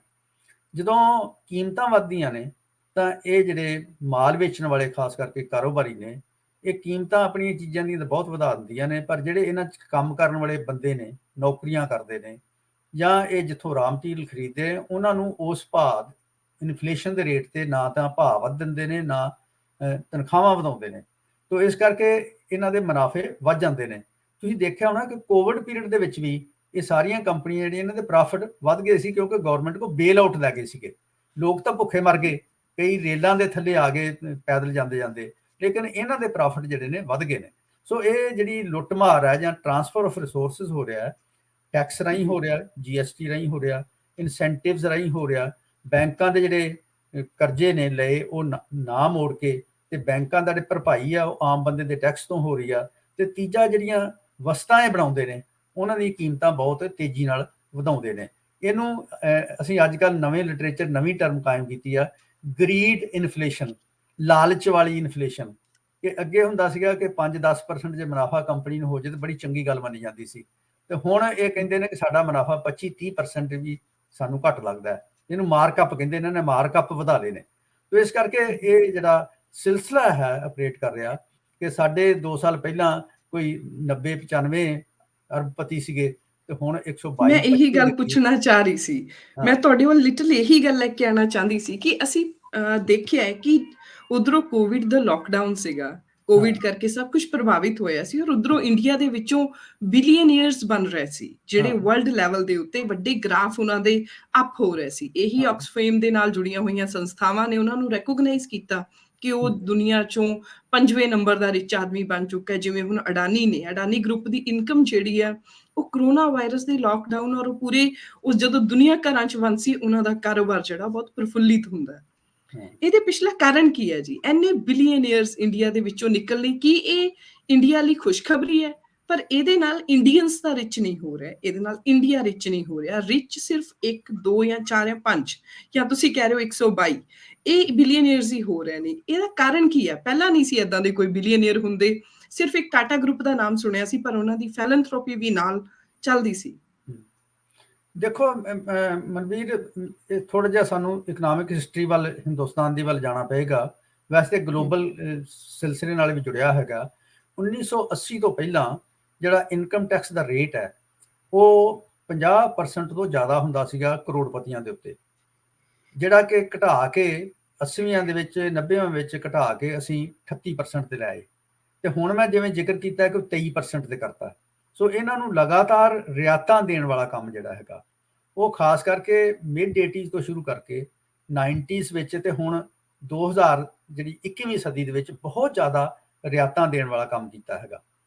ਤੇ ਦੂਸਰੇ ਪਾਸੇ ਜਿਹੜੀਆਂ ਇੱਕ ਪੁਰਾਣੀ ਧਾਰਨਾ ਹੁੰਦੀ ਸੀ ਕਿ ਗਰੋਥ ਵਿਦ ਡਿਸਟ੍ਰੀਬਿਊਸ਼ਨ, ਜਾਂ ਮਨਮੋਹਨ ਸਿੰਘ ਦੇ ਟਾਈਮ ਤੇ ਇੱਕ ਟਰਮ ਯੂਜ਼ ਹੁੰਦੀ ਸੀ ਇਨਕਲੂਸਿਵ ਗਰੋਥ, ਵੀ ਹਰ ਇੱਕ ਦਾ ਹਿੱਸੇਦਾਰੀ ਹੋਵੇ ਵਿਕਾਸ ਦੇ ਵਿੱਚ, ਉਹ ਇਹਦੇ ਨਾਲ ਖਤਮ ਹੋ ਗਈ ਆ। ਦੂਜਾ ਹੈ ਕਿ ਪਿਛਲੇ ਸਮੇਂ ਦੇ ਵਿੱਚ ਜਿਹੜੇ ਬਹੁਤ ਵੱਡੇ ਘਰਾਣੇ ਨੇ, ਜਦੋਂ ਲਾਇਸੈਂਸਿੰਗ ਸਿਸਟਮ ਸੀਗਾ ਤੇ ਉਦੋਂ ਜੇ ਤੁਹਾਡੀ 100 ਕਰੋੜ ਦੀ ਜਾਇਦਾਦ ਹੈ ਤਾਂ ਤੁਹਾਨੂੰ ਨਵਾਂ ਲਾਇਸੈਂਸ ਨਹੀਂ ਦਿੱਤਾ ਜਾਂਦਾ ਕੰਮ ਕਾਰਜ ਲਈ। ਫਿਰ ਨਵੇਂ ਜਿਹੜੇ ਕਾਰੋਬਾਰੀ ਨੇ ਉਹਨਾਂ ਨੂੰ ਦਿੱਤਾ ਜਾਂਦਾ ਸੀਗਾ ਤਾਂ ਕਿ ਜਿਹੜੀ ਆਰਥਿਕ ਸ਼ਕਤੀ ਆ ਥੋੜੇ ਜਿਹੇ ਹੱਥਾਂ 'ਚ ਕੰਸੈਂਟਰੇਟ ਨਾ ਹੋ ਜੇ। ਇਹ 91 'ਚ ਜਿਹੜੀ ਨੀਤੀ ਅਸੀਂ ਲਿਆਂਦੀ, ਉਹਦੇ ਬਾਅਦ ਇਹ ਸਾਰੀਆਂ ਰੋਕਾਂ ਹਟਾਤੀਆਂ ਔਰ ਕਾਰੋਬਾਰੀਆਂ ਨੂੰ ਉਤਸ਼ਾਹਿਤ ਕਰਨਾ ਸ਼ੁਰੂ ਕਰਤਾ ਤੇ ਜਿਹੜੀ ਸੋਸ਼ਲ ਵੈਲਫੇਅਰ ਪ੍ਰੋਗਰਾਮਸ ਨੇ ਉਹ ਖਤਮ ਕਰਤੇ। ਜਿਵੇਂ ਸਾਡੇ ਮੁਲਕ ਦੇ ਵਿੱਚ ਅੱਜ ਕੱਲ੍ਹ ਡਿਬੇਟ ਚੱਲ ਰਹੀ ਹੈ old pension scheme versus new pension scheme. ਇਹ 2003 ਦੇ ਵਿੱਚ ਵਾਜਪਾਈ ਦੀ ਗਵਰਨਮੈਂਟ ਨੇ ਫੈਸਲਾ ਕੀਤਾ ਸੀਗਾ ਕਿ ਓਲਡ ਪੈਨਸ਼ਨ ਸਕੀਮ ਖਤਮ ਕਰਨੀ ਆ, ਜਿਹਦਾ ਮਤਲਬ ਹੈ ਕਿ ਬੜਾ ਵੱਡਾ ਜਿਹੜਾ ਵੈਲਫੇਅਰ ਪ੍ਰੋਗਰਾਮ ਹੈ ਇੰਪਲਾਈ ਦਾ ਉਹ ਖਤਮ ਕਰ ਦੇਣਾ ਚਾਹੀਦਾ। ਤੇ 2004 ਤੋਂ ਜਿੰਨੇ ਇੰਪਲਾਈ ਨੌਕਰੀ ਚਾਹੁੰਦੇ ਨੇ ਉਹਨਾਂ ਨੂੰ ਓਲਡ ਕਿਸਮ ਦੀ ਪੈਨਸ਼ਨ ਨਹੀਂ ਦਿੱਤੀ ਜਾਏਗੀ, ਜਿਹਦੇ ਤੇ ਹੁਣ 4 ਸੂਬਿਆਂ ਨੇ ਫੈਸਲਾ ਕਰ ਲਿਆ ਕਿ ਅਸੀਂ ਓਲਡ ਪੈਨਸ਼ਨ ਸਕੀਮ ਲਾਗੂ ਕਰਾਂਗੇ, ਜਿਹਦੇ 'ਚ ਪੰਜਾਬ ਹੈ, ਹਿਮਾਚਲ ਪ੍ਰਦੇਸ਼ ਹੈ, ਰਾਜਸਥਾਨ ਹੈ, ਛੱਤੀਸਗੜ੍ਹ ਹੈ। ਸੋ ਇਹਨਾਂ ਨੇ ਫੈਸਲਾ ਕਰ ਲਿਆ ਕਿ ਅਸੀਂ ਲੋਕਾਂ ਨੂੰ ਉਹ ਪੈਨਸ਼ਨ ਦੇਣੀ ਆ। ਲੇਕਿਨ ਮੋਦੀ ਗਵਰਨਮੈਂਟ ਕਹਿ ਰਹੀ ਹੈ ਕਿ ਇਹ ਠੀਕ ਨਹੀਂ ਹੈ, ਅਸੀਂ ਪੈਨਸ਼ਨ ਵੀ ਖਤਮ ਕਰ ਰਹੇ ਹਾਂ ਓਲਡ ਪੈਨਸ਼ਨ ਸਕੀਮ, ਤੇ ਗ੍ਰੈਚੁਟੀ ਸਿਸਟਮ ਵੀ ਖਤਮ ਕਰ ਰਹੇ ਹਾਂ। ਤੇ ਰਿਜ਼ਰਵ ਬੈਂਕ ਆਫ ਇੰਡੀਆ ਨੇ ਵਾਰਨਿੰਗ ਇਸ਼ੂ ਕੀਤੀ ਆ ਉਹਨਾਂ ਸਟੇਟਾਂ ਨੂੰ ਜਿਹੜੀਆਂ ਨੇ ਓਲਡ ਪੈਨਸ਼ਨ ਵਾਸਤੇ ਆਪਟ ਕੀਤਾ ਕਿ ਜੇ ਤੁਸੀਂ ਇਹ ਆਪਟ ਕੀਤਾ ਤੇ ਤੁਹਾਡੇ ਫਾਈਨਾਂਸਿਸ ਖਰਾਬ ਹੋ ਜਾਣਗੇ। ਸੋ ਜਿਹੜੀ ਪਾਲਿਸੀ ਫਰੇਮਵਰਕ ਹੈ ਉਹਦੀ ਸ਼ਿਫਟ ਜਿਹੜੀ ਆ ਉਹ ਆਮ ਲੋਕਾਂ ਤੋਂ ਥਿੜਕ ਕੇ ਖਿਸਕ ਕੇ ਅਮੀਰ ਲੋਕਾਂ ਦੇ ਹੱਥਾਂ ਚਲੀ ਗਈ ਆ। ਹੁਣ ਜਿਹੜੀ ਪਾਲਿਸੀ ਮੇਕਿੰਗ ਹੈ ਉਹ ਅਰਥ ਸ਼ਾਸਤਰੀ ਨਹੀਂ ਕਰ ਰਹੇ। ਤੁਸੀਂ ਹੈਰਾਨ ਹੋਗੇ ਕਿ ਜਦੋਂ ਤੱਕ ਪਲਾਨੇ ਕਮਿਸ਼ਨ ਸੀਗਾ ਉਹਦੇ 'ਚ ਅਰਥ ਸ਼ਾਸਤਰੀ ਇੰਪੋਰਟੈਂਟ ਸੀਗੇ ਗਵਰਨਮੈਂਟ ਨੂੰ ਸਲਾਹਾਂ ਦੇਣ ਵਾਸਤੇ। ਨੀਤੀ ਆਯੋਗ ਬਣਿਆ ਉਹ ਸਿਰਫ ਗੱਲਾਂ ਬਾਤਾਂ ਵਾਸਤੇ ਆ, ਲੇਕਿਨ ਅਸਲੀ ਜਿਹੜਾ ਪਾਲਿਸੀ ਫਰੇਮਵਰਕ ਹੈ, ਟੈਕਸ ਕਿੱਥੇ ਕਿਹਨਾਂ ਤੇ ਲੱਗੇਗਾ, ਕਿਹਨਾਂ ਨੂੰ ਟੈਕਸ ਦੇ ਕੰਸੈਸ਼ਨ ਦਿੱਤੇ ਜਾਣਗੇ, ਕਿਹਨਾਂ ਨੂੰ ਰਿਆਇਤਾਂ ਦਿੱਤੀਆਂ ਜਾਣਗੀਆਂ, ਇਹ ਜਿਹੜਾ ਕਾਰਪੋਰੇਟ ਸੈਕਟਰ ਹੈ ਉਹ ਡਿਸਾਈਡ ਕਰਦਾ ਹੈ। ਤਾਂ ਇਹਨਾਂ ਦੀਆਂ ਦੋ ਜਥੇਬੰਦੀਆਂ ਜਿਹੜੀਆਂ ਨੇ, CII confederation of Indian industry ਤੇ FICCI federation of Indian industry and commerce of India, ਇਹ ਗਵਰਨਮੈਂਟ ਨੂੰ ਮਿਲ ਕੇ ਬਜਟ ਤੋਂ ਪਹਿਲਾਂ ਗੱਲਬਾਤ ਕਰਦੇ ਨੇ, ਮੈਮੋਰੰਡਮ ਦਿੰਦੇ ਨੇ ਤੇ ਜੋ ਇਹ ਕਹਿੰਦੇ ਨੇ ਉਹੀ ਸਿਰੇ ਲੱਗਦਾ ਹੈ। ਮਜ਼ਦੂਰ ਜਥੇਬੰਦੀਆਂ ਨੂੰ ਪਹਿਲਾਂ ਕੰਸਲਟ ਕੀਤਾ ਜਾਂਦਾ ਸੀ, ਉਹਨਾਂ ਨੂੰ ਪੁੱਛਿਆ ਜਾਂਦਾ ਸੀ ਤੁਹਾਨੂੰ ਕਿਹੋ ਜਿਹੀਆਂ ਰਾਇਤਾਂ ਚਾਹੀਦੀਆਂ, ਕਿਹੋ ਜਿਹੀਆਂ ਤੁਹਾਡੀਆਂ ਮੁਸ਼ਕਲਾਂ ਨੇ, ਕਿੰਨੀ ਕੁ ਤੁਹਾਡੀ ਮਿਨੀਮਮ ਵੇਜ ਵਧਾਉਣੀ ਚਾਹੀਦੀ ਹੈ। ਇਹ ਕਾਰਜ ਹੌਲੀ ਹੌਲੀ ਘਟਦਾ ਗਿਆ, ਕਿਸਾਨਾਂ ਨੂੰ ਤਾਂ ਕੋਈ ਨਹੀਂ ਪੁੱਛਦਾ ਹੀ ਨਹੀਂ ਹੈ। ਸੋ ਇਸ ਕਰਕੇ ਜਿਹੜੇ ਪਾਲਿਸੀ ਫਰੇਮਵਰਕ ਹੈ ਉਹ ਧਨਾਡਾਂ ਦੇ ਹੱਕ ਵਿੱਚ ਚਲਾ ਗਿਆ ਤੇ ਧਨਾਡ ਹੀ ਇਹ ਹੁਣ ਡਿਸਾਈਡ ਕਰਦੇ ਨੇ ਕਿ ਫਾਈਨਾਂਸ ਸੈਕਟਰੀ ਕੌਣ ਲੱਗੂਗਾ, RBI ਦਾ ਗਵਰਨਰ ਕੌਣ ਲੱਗੂਗਾ, ਜਿਹੜਾ ਐਕਸਪੈਂਡੀਚਰ ਸੈਕਟਰੀ ਕੌਣ ਲੱਗੂਗਾ। ਸੋ ਇਹ ਜਿਹੜੇ ਪੋਸਟਾਂ ਨੇ ਇਹਨਾਂ ਦੇ ਉੱਤੇ ਜਿਹੜਾ ਕਬਜ਼ਾ ਹੈ ਉਹਨਾਂ ਲੋਕਾਂ ਦਾ ਹੋ ਗਿਆ ਜਿਨ੍ਹਾਂ ਦੇ ਦੀਆਂ ਤਿਜੋਰੀਆਂ ਨੇ ਬਹੁਤ ਵੱਡੀਆਂ ਹੋ ਰਹੀਆਂ ਨੇ ਤੇ ਆਮ ਲੋਕਾਂ ਦੀ ਪੁਸ਼ ਪ੍ਰਤੀਤ ਜਿਹੜੀ ਆ ਉਹ ਘਟਦੀ ਜਾ ਰਹੀ ਹੈ। ਕੀ ਭਾਰਤ ਦੀਆਂ ਜਿਹੜੀਆਂ ਹੁਣ ਪਾਲਿਸੀਜ਼ ਮੌਜੂਦਾ ਬਣੀਆਂ ਨੇ, ਮੈਂ ਸਿੱਧਾ ਹੀ ਪੁੱਛਾਂ ਤਾਂ ਪ੍ਰਾਈਮ ਮਿਨਿਸਟਰ ਨਰਿੰਦਰ ਮੋਦੀ ਦੀ ਸਰਕਾਰ ਆਉਂਦੀ ਹੈ 2014 ਤੋਂ ਬਾਅਦ, ਕੀ ਤੁਹਾਨੂੰ ਕਿਸੇ ਪਾਲਿਸੀ ਦੇ ਵਿੱਚੋਂ ਨਜ਼ਰ ਆਇਆ ਹੈ ਵੀ ਇਹ ਪਾਲਿਸੀਜ਼ ਵੀ ਅੰਡਰ ਦਾ ਇਨਫਲੂਐਂਸ ਆਫ ਵੱਡੇ ਬਿਜ਼ਨਸਮੈਨ, ਜਿਨ੍ਹਾਂ ਦੇ ਆਰੋਪ ਲੱਗਦੇ ਨੇ ਕਿ ਇੱਕ ਦੋਸਤੀ ਬਹੁਤ ਗਹਿਰੀ ਆ ਪ੍ਰਾਈਮ ਮਿਨਿਸਟਰ ਦੇ ਨਾਲ, ਭਾਰਤ ਦੇ ਪ੍ਰਾਈਮ ਮਿਨਿਸਟਰ ਦੇ ਨਾਲ, ਕੀ ਤੁਹਾਨੂੰ ਲੱਗਦਾ ਨਜ਼ਰ ਆਉਂਦਾ ਹੈ ਕਿ ਉਹਨਾਂ ਦੀ ਇਨਫਲੂਐਂਸ ਦੇ ਅੰਦਰ ਪਾਲਿਸੀਜ਼ ਬਣੀਆਂ ਨੇ? ਦੇਖੋ ਜਿਹੜਾ 91 ਚ ਲਿਬਰਲਾਈਜੇਸ਼ਨ ਹੋਇਆ ਸੀਗਾ ਉਹਦੇ ਚ ਕਿਸੇ ਵਿਸ਼ੇਸ਼ ਇੰਡਸਟਰੀਲਿਸਟ ਦਾ ਨਾਂ ਨਹੀਂ ਸੀ ਆਉਂਦਾ, ਲੇਕਿਨ ਕਿਹਾ ਜਾਂਦਾ ਸੀਗਾ ਕਿ ਵੱਡੇ ਕਾਰਪੋਰੇਟ ਘਰਾਣਿਆਂ ਜਿਹੜੇ ਨੇ ਉਹਨਾਂ ਨੂੰ ਉਤਸ਼ਾਹਿਤ ਕਰਨ ਵਾਲੀ ਪਾਲਿਸੀ ਹੈ। ਲਾਇਸੈਂਸਿੰਗ ਸਿਸਟਮ ਖਤਮ ਕਰਤਾ, ਕੰਟਰੋਲ ਖਤਮ ਕਰਤੇ, ਫਰੀडम ਦੇਤੀ, ਗਲੋਬਲ ਕੰਪਨੀਆਂ ਨੂੰ ਆਉਣ ਦਾ ਸੱਦਾ ਦਿੱਤਾ। ਲੇਕਿਨ ਜਦੋਂ ਦੇ ਮੋਦੀ ਸਾਹਿਬ ਬਣੇ ਨੇ, 2-3 ਗੱਲਾਂ ਬੜੀਆਂ ਜਿਹੜੀਆਂ ਨੇ ਇਸ ਗੱਲ ਨੂੰ ਕਲੀਅਰ ਕਰਦੀਆਂ ਨੇ ਕਿ ਉਹਨਾਂ ਨੇ ਕੀ ਕੀਤਾ ਹੈਗਾ। ਇੱਕ ਤਾਂ ਜਿਹੜਾ ਇਨਕਮ ਟੈਕਸ ਦਾ ਰੇਟ ਹੈ, ਕਾਰਪੋਰੇਟ ਇਨਕਮ ਟੈਕਸ, ਜਿਵੇਂ ਮੈਂ ਪਹਿਲਾਂ ਵੀ ਜ਼ਿਕਰ ਕੀਤਾ ਹੈ, ਉਹ 38% ਤੋਂ ਘਟਾ ਕੇ 25% ਲਾਏ ਨੇ। ਹਾਲਾਂਕਿ ਇਹ ਵਧਾਉਣਾ ਚਾਹੀਦਾ, ਜਿੰਨਾ ਬੰਦਾ ਅਮੀਰ ਹੈ ਉਹਦੇ ਕੋਲ ਟੈਕਸ ਜ਼ਿਆਦਾ ਲੈਣਾ ਚਾਹੀਦਾ ਹੈ। ਇਹ ਟੈਕਸ ਰੇਟ ਘਟਾਉਣਾ ਇਸ ਗੱਲ ਦੀ ਇੰਡੀਕੇਸ਼ਨ ਹੈ। ਦੂਜਾ ਹੈ ਕਿ ਬੜੀ ਤੇਜ਼ੀ ਨਾਲ ਬਹੁਤ ਸਾਰੀਆਂ ਜਿਹੜੀਆਂ ਸਾਡੀਆਂ, ਜਿਨ੍ਹਾਂ ਨੂੰ ਨਵਰਤਨਾਂ ਵੀ ਕਹਿੰਦੇ ਨੇ, ਵੱਡੀਆਂ ਕਾਰਪੋਰੇਸ਼ਨ ਨੇ ਸਰਕਾਰੀ, ਉਹਨਾਂ ਨੂੰ ਵੇਚਣ ਦਾ ਪ੍ਰੋਗਰਾਮ ਸ਼ੁਰੂ ਕੀਤਾ ਹੈ। ਇੰਡੀਅਨ ਰੇਲਵੇ ਦੀ ਤੁਹਾਨੂੰ ਪਤਾ ਕਿ ਪ੍ਰਾਈਵੇਟਾਈਜੇਸ਼ਨ ਕੀਤੀ ਹੈ। ਪੁਰਾਣੀਆਂ ਨਵੀਆਂ ਟ੍ਰੇਨ ਜਿਹੜੀਆਂ ਨੇ ਕਾਰਪੋਰੇਟ ਘਰਾਣਿਆਂ ਨੂੰ ਕਿਹਾ ਕਿ ਤੁਸੀਂ ਏਅਰਪੋਰਟ ਦੇ ਤਰਜ਼ ਦੇ ਚਲਾਓ। ਏਅਰਪੋਰਟਾਂ ਜਿਹੜੀਆਂ ਨੇ ਉਹ ਪ੍ਰਾਈਵੇਟ ਸੈਕਟਰ ਨੂੰ ਦੇਤੀਆਂ ਨੇ। ਜਿਹੜੀਆਂ ਦੂਜੀਆਂ ਪੋਰਟਾਂ ਨੇ, ਸੀ ਪੋਰਟਾਂ, ਉਹ ਇਹਨਾਂ ਨੂੰ ਦੇਤੀਆਂ ਨੇ, ਤੇ ਬੜੇ ਸਸਤੇ ਭਾਅ ਤੇ ਇਹਨਾਂ ਨੂੰ ਦਿੱਤਾ ਜਾ ਰਿਹਾ। ਤੇ ਉਹਦੇ 'ਚ 2 ਘਰਾਣੇ ਜਿਹੜੇ ਨੇ ਉਹ ਖਾਸ ਤੌਰ ਤੇ ਉਹਨਾਂ ਦਾ ਮੈਂਸ਼ਨ ਹੁੰਦਾ ਹੈ, ਅਦਾਨੀ ਤੇ ਅੰਬਾਨੀ, ਜਿਨ੍ਹਾਂ ਦੀਆਂ ਖਾਸ ਕਰਕੇ ਅਦਾਨੀ ਘਰਾਣਾ ਜਿਹੜਾ ਹੈ ਉਹ ਬਹੁਤ ਪਿੱਛੇ ਸੀ ਇਹਨਾਂ ਦਾ ਨੰਬਰ ਕੋਈ 10 ਸਾਲ ਪਹਿਲਾਂ, ਤੇ ਹੁਣ ਦੁਨੀਆ ਦੇ ਤੀਜੇ ਸਭ ਤੋਂ ਅਮੀਰ ਘਰਾਣਿਆਂ ਦੇ ਵਿੱਚੋਂ ਆਉਂਦਾ ਹੈ, ਤੇ ਹਿੰਦੁਸਤਾਨ ਦੇ ਨੰਬਰ 1 ਘਰਾਣੇ ਦੇ ਵਿੱਚ ਬਦਲ ਗਿਆ ਹੈਗਾ। ਤੀਸਰੀ ਗੱਲ ਜਿਹੜੀ ਹੈ ਕਿ ਸਾਡੇ ਇੱਕ ਗੁਣਾ ਜਿਹਾ ਵੈਲਥ ਟੈਕਸ ਹੁੰਦਾ ਸੀਗਾ, 2-3% ਚੱਲਦਾ ਆ ਰਿਹਾ ਸੀ ਪੁਰਾਣੇ ਸਮਿਆਂ ਤੋਂ, ਉਹ ਵੀ ਇਹਨਾਂ ਨੇ ਅਬਾਲਿਸ਼ ਕਰਤਾ ਹੈਗਾ। ਸੋ ਜਿਹੜਾ ਟੈਕਸੇਸ਼ਨ ਪਾਲਿਸੀ ਹੈ ਉਹ ਇਹਨਾਂ ਦੇ ਹੱਕ 'ਚ ਗਈ ਹੈ। ਜਿਹੜਾ ਪਬਲਿਕ ਸੈਕਟਰ ਦੇ ਘਰਾਣੇ ਨੇ, ਜਿਹੜੇ ਪ੍ਰੋਫਿਟ 'ਚ ਵੀ ਚੱਲ ਰਹੇ ਨੇ, ਉਹਨਾਂ ਨੂੰ ਇਹਨਾਂ ਨੂੰ ਦਿੱਤਾ ਜਾ ਰਿਹਾ ਹੈਗਾ। ਔਰ ਉਹਦੇ 'ਚੋਂ ਜਿਹੜੀਆਂ ਮੁਲਾਜ਼ਮ ਨੇ ਉਹਨਾਂ ਦੀਆਂ ਯੂਨੀਅਨਾਂ ਤੋੜੀਆਂ ਜਾ ਰਹੀਆਂ ਨੇ, ਕਈ ਜਗ੍ਹਾ ਉਹਨਾਂ ਦੇ 올ਡ ਏਜ ਬੈਨੀਫਿਟ ਕੱਟ ਕੀਤੇ ਜਾ ਰਹੇ ਨੇ। ਤੋ ਇਸ ਕਰਕੇ ਜਿਹੜੀ ਪਾਲਿਸੀ ਫਰੇਮਵਰਕ ਹੈ ਇਸ ਪੀਰੀਅਡ ਦੇ ਵਿੱਚ ਉਹ ਕਾਫੀ ਜ਼ਿਆਦਾ ਕਾਰਪੋਰੇਟ ਘਰਾਣਿਆਂ ਦੇ ਹੱਕ ਚਲਾ ਗਿਆ। ਮਨਮੋਹਨ ਸਿੰਘ ਦੇ ਜ਼ਮਾਨੇ 'ਚ ਇੱਕ ਟਰਮ ਅਸੀਂ ਯੂਜ਼ ਕਰਦੇ ਸੀ, ਗਰੋਥ, ਇਨਕਲੂਸਿਵ ਗਰੋਥ, ਜਿਹਦਾ ਮਤਲਬ ਹੈ ਕਿ $3 ਬਿਲੀਅਨ ਦੀ ਜਿਹੜੀ ਇਕੋਨਮੀ ਹੋਏਗੀ ਉਹ 'ਚ ਕਿਸਾਨਾਂ ਦਾ, ਆਮ ਆਦਮੀ ਦਾ ਉਹਦੇ 'ਚ ਹਿੱਸੇਦਾਰੀ ਹੋਏਗੀ। ਲੇਕਿਨ ਇਹਨਾਂ ਨੇ ਇਹ ਟਰਮ ਛੱਡ ਕੇ ਤੇ ਜਿਹੜੀ ਗਰੋਥ ਦੇ ਉੱਤੇ ਇਕੱਲੇ ਤੇ ਕੰਸੈਂਟਰੇਟ ਕਰ ਰਹੇ ਆ, ਤੇ ਗਰੋਥ ਜਿਹੜੀ ਆ ਉਹ ਚੰਦ ਕੁ ਇੰਡਸਟਰੀਅਲ ਘਰਾਣੇ ਜਿਹੜੇ ਨੇ 120-22 ਜਿਹੜੇ ਨੇ, ਜਿਹੜੇ ਬਹੁਤ ਸੁਪਰ ਰਿਚ ਨੇ, ਉਹਨਾਂ ਦੀ ਗਰੋਥ ਤਾਂ ਹੋ ਰਹੀ ਆ, ਲੇਕਿਨ ਥੱਲੇ ਵਾਲਾ ਜਿਹੜਾ ਲੋਕ ਆ ਉਹ ਪਿਸ ਰਹੇ ਨੇ। ਸੋ ਇਹ ਸਡਨ ਰਾਈਜ਼ ਆਫ ਜਿਹੜੇ ਸੁਪਰ ਰਿਚਸ ਹੋਇਆ ਆ, ਇਹ ਆਪਣੀ ਸਿਸਟਮ ਦੀਆਂ ਡੈਫੀਸ਼ੀਐਂਸੀਜ਼ ਦੀ ਵਜ੍ਹਾ ਨਾਲ ਹੋਇਆ। ਕੀ ਇਹ ਸਹੀ ਗੱਲ ਹੋਏਗੀ ਸੀ ਮਨਵੀਰ, ਕਿ 1991 ਤੋਂ ਪਹਿਲਾਂ ਸਾਡਾ ਕੋਈ ਅਰਬਪਤੀ ਨਹੀਂ ਹੈ। ਸਾਡੀ ਦੁਨੀਆ ਦੇ ਜਿਹੜੇ ਅਰਬਪਤੀ ਨੇ, ਫੋਰਬਸ ਕਰਕੇ ਹੈ, ਉਹ ਲਿਆਉਂਦੇ ਨੇ ਲਿਸਟ ਬਣਾ ਕੇ, ਤੇ ਇੱਕ ਯੂਨੀਵਰਸਿਟੀ ਆਫ ਕੈਲੀਫੋਰਨੀਆ ਬਰਕਲੇ ਵਾਲੇ ਵੀ ਹਰ ਸਾਲ ਇੱਕ ਰਿਪੋਰਟ ਇਦਾਂ ਦੀ ਕੱਢਦੇ ਨੇ ਇੰਡੀਅਨ ਅਰਬਪਤੀਆਂ ਬਾਰੇ। ਉਸ ਤੋਂ ਪਹਿਲਾਂ ਸਾਡਾ ਕਿਤੇ ਨਾਂ ਹੀ ਨਹੀਂ ਸੀ ਆਉਂਦਾ। ਇਹ ਤਾਂ 91 ਤੋਂ ਬਾਅਦ ਜਿਹੜਾ ਸਿਸਟਮ ਅਸੀਂ ਪੈਦਾ ਕੀਤਾ ਹੈਗਾ, ਉਸ ਸਿਸਟਮ ਦੀ ਪੈਦਾਇਸ਼ ਨੇ ਇਹ ਅਰਬਪਤੀ ਜਿਹੜੇ ਨੇ। ਜਿਵੇਂ ਮੈਂ ਜ਼ਿਕਰ ਕੀਤਾ ਉਸ ਸਿਸਟਮ ਦਾ ਉਸ ਸਿਸਟਮ ਦੇ ਵਿੱਚ ਪਹਿਲਾਂ ਅਸੀਂ ਇੰਡਸਟਰੀਅਲਿਸਟਾਂ ਨੂੰ ਇਹ ਰਿਆਇਤਾਂ ਨਹੀਂ ਸੀ ਦਿੰਦੇ ਕਿ ਜੇ ਤੁਸੀਂ ਨਵੀਂ ਇਕਾਈ ਲਾਉਂਦੇ ਜੇ 5 ਸਾਲ ਵਾਸਤੇ ਤੁਹਾਡਾ ਇਨਕਮ ਟੈਕਸ ਮਾਫ ਹੋਏਗਾ, ਤੁਹਾਨੂੰ ਬਿਜਲੀ ਪਾਣੀ ਮੁਫਤ ਹੋਏਗਾ, ਜਿਹੜਾ ਵਿਆਜ ਬੈਂਕਾਂ ਤੋਂ ਤੁਸੀਂ ਕਰਜ਼ਾ ਲੈਂਦੇ ਨੇ ਉਹ ਵੀ ਸਰਕਾਰ ਦੇਵੇਗੀ। ਸੋ ਇਹ ਪਹਿਲਾਂ ਇਹੋ ਜਿਹੀਆਂ ਰਿਆਇਤਾਂ ਨਹੀਂ ਸੀਗੀਆਂ।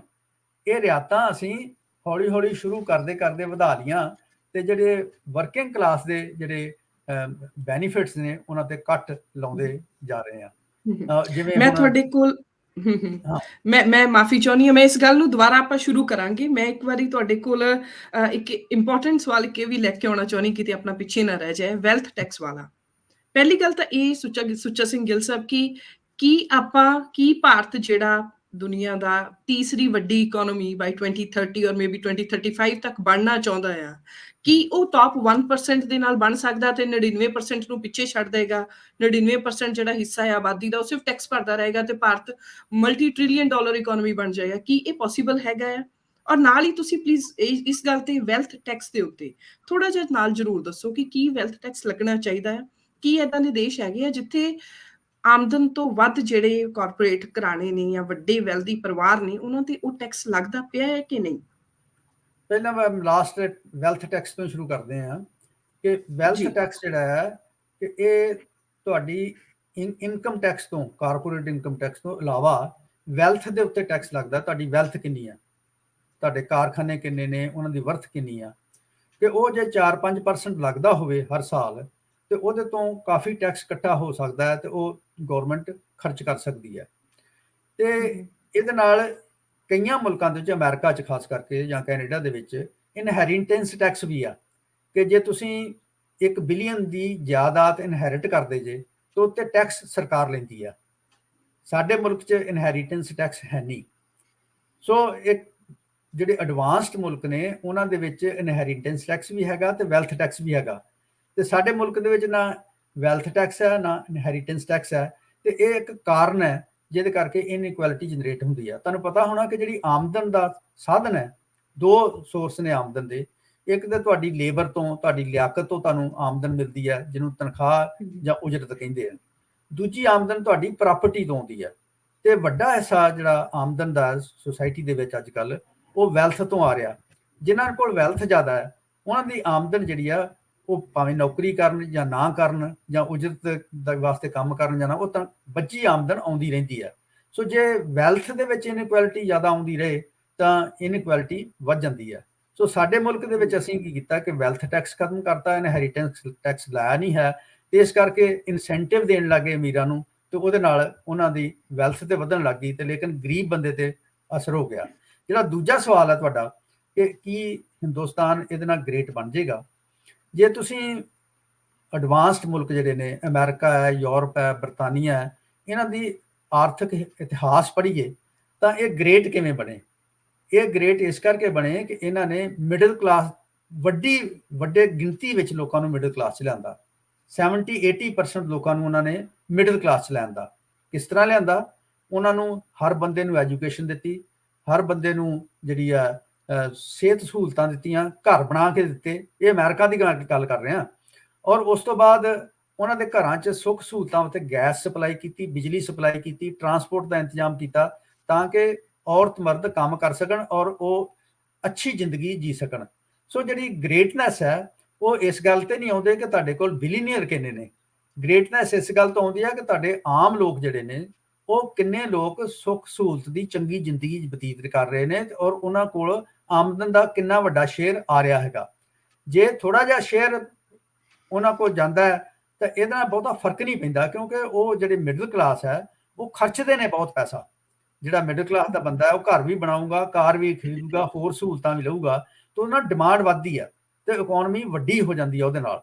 ਔਰ ਜੇ ਤੁਸੀਂ ਚੰਦ ਅਮੀਰ ਲੋਕਾਂ ਨੂੰ ਵੱਡੇ ਬਣਾਈ ਜਾਓ ਤੇ ਆਮ ਬੰਦੇ ਦੇ ਕੋਲੋਂ ਆਮਦਨ ਹੌਲੀ ਹੌਲੀ ਖਿਸਕ ਕੇ ਉਹਨਾਂ ਦੀ ਜੇਬਾਂ ਚੋਂ ਅਮੀਰਾਂ ਕੋਲ ਚਲੇ ਜੇ ਵੱਖ-ਵੱਖ ਤਰੀਕੇ ਨਾਲ, ਜਿਵੇਂ ਮੈਂ ਪਹਿਲਾਂ ਜ਼ਿਕਰ ਕੀਤਾ, inflation is one factor, incentive is another factor, tax ਰਿਆਤਾਂ ਇਜ਼ ਅਨਦਰ ਫੈਕਟਰ। ਤੇ ਇਹਦੇ ਨਾਲ ਇਹ ਹੁੰਦਾ ਹੈ ਕਿ ਜਿਹੜਾ ਜਦ ਪਾਵਰਟੀ ਬਹੁਤ ਹੋ ਜਾਂਦੀ ਹੈ ਸੁਸਾਇਟੀ ਦੇ ਵਿੱਚ, ਤੇ ਬਹੁਤ ਸਾਰੀਆਂ ਸਮੱਸਿਆਵਾਂ ਪਾਵਰਟੀ ਨਾਲ ਜੁੜੀਆਂ ਨੇ, ਗੁਰਬਤ ਨਾਲ ਬਹੁਤ ਸਾਰੀਆਂ ਸਮੱਸਿਆਵਾਂ ਜੁੜੀਆਂ ਨੇ, ਤਾਂ ਇਕਨੋਮੀ ਨੂੰ ਪਿੱਛੇ ਖਿੱਚ ਕੇ ਲੈ ਆਉਂਦੀਆਂ ਨੇ। ਰਿਸੈਸ਼ਨ ਆ ਜਾਂਦਾ ਇਕਨੋਮੀ ਦੇ ਵਿੱਚ, ਕਿਉਂਕਿ ਜਿਹੜਾ ਤੁਸੀਂ ਮਾਲ ਪੈਦਾ ਕਰਦੇ ਜੇ, ਕੁਛ ਹਿੱਸਾ ਤੇ ਤੁਸੀਂ ਬਾਹਰ ਵੇਚ ਸਕਦੇ ਜੇ, ਲੇਕਿਨ ਬਹੁਤਾ ਵੱਡਾ ਹਿੱਸਾ ਤੁਸੀਂ ਮੁਲਕ ਦੇ ਵਿੱਚ ਵੇਚ ਕੇ ਹੀ ਆਮਦਨ ਜਿਹੜੀ ਆ ਉਹਦੀ ਰੀਅਲਾਈਜੇਸ਼ਨ ਜਾਂ ਪ੍ਰਾਪਤੀ ਕਰਨੀ ਹੁੰਦੀ ਆ। ਤੇ ਜੇ ਤੁਹਾਡੇ ਮੁਲਕ ਦੇ ਵਿੱਚ ਮੈਜੋਰਿਟੀ ਪਾਪੂਲੇਸ਼ਨ ਜਿਹੜੀ ਹੈ, ਬਹੁਤ ਗਿਣਤੀ ਜਿਹੜੀ ਆ ਉਹ ਗਰੀਬ ਹੈ, ਤਾਂ ਫਿਰ ਮਾਲ ਤੁਹਾਡਾ ਵਿਕਦਾ ਨਹੀਂ ਹੈ ਤੇ ਇਕਨੋਮੀ ਰਿਸੈਸ਼ਨ ਵੱਲ ਨੂੰ ਤੁਰ ਜਾਂਦੀ ਹੈ। ਤੋ ਇਸ ਕਰਕੇ ਮੈਂ ਸਮਝਦਾ ਕਿ ਜਿਹੜਾ ਇਹ ਕਿਹਾ ਜਾ ਰਿਹਾ ਕਿ ਅਸੀਂ ਤੀਜੀ ਇਕਨੋਮੀ ਵੱਡੀ ਬਣ ਜਾਾਂਗੇ ਔਰ ਜਾਪਾਨ ਨੂੰ ਪਿੱਛੇ ਛੱਡ ਜਾਾਂਗੇ, ਇਹ ਗੱਲ ਜਿਹੜੀ ਹੈ, ਜਿਹੜਾ ਪਿਛਲੇ 3 ਸਾਲ ਦਾ ਡੇਟਾ ਉਹ ਇਸ ਗੱਲ ਨੂੰ ਕੰਟਰਾਡਿਕਟ ਕਰਦਾ ਹੈ। ਤੁਹਾਨੂੰ ਪਤਾ ਹੋਣਾ ਕਿ ਡਾਲਰ ਜਿਹੜਾ ਹੈ 3 ਸਾਲ ਪਹਿਲਾਂ ਉਹਦਾ ਰੇਟ 75 ਰੁਪਏ ਸੀਗਾ। $1 75 ਰੁਪਏ ਦਾ ਖਰੀਦ ਸਕਦੇ ਸੀਗੇ। ਹੁਣ ਡਾਲਰ ਦੀ ਕੀਮਤ 82 ਰੁਪਏ ਦੇ ਕਰੀਬ ਹੋ ਗਈ ਹੈ। ਇਹਦਾ ਮਤਲਬ ਹੈ ਕਿ 15% ਤੁਹਾਡੀ ਜਿਹੜੀ ਵੈਲਥ ਹੈ, ਵੈਲਿਊ ਹੈ, ਉਹ ਡਾਲਰ ਟਰਮ ਦੇ ਵਿੱਚ ਫਾਲ ਕਰ ਗਈ ਹੈ। ਸੋ ਅਸੀਂ 3 ਟ੍ਰਿਲੀਅਨ ਤੇ ਖੜੇ ਹਾਂ।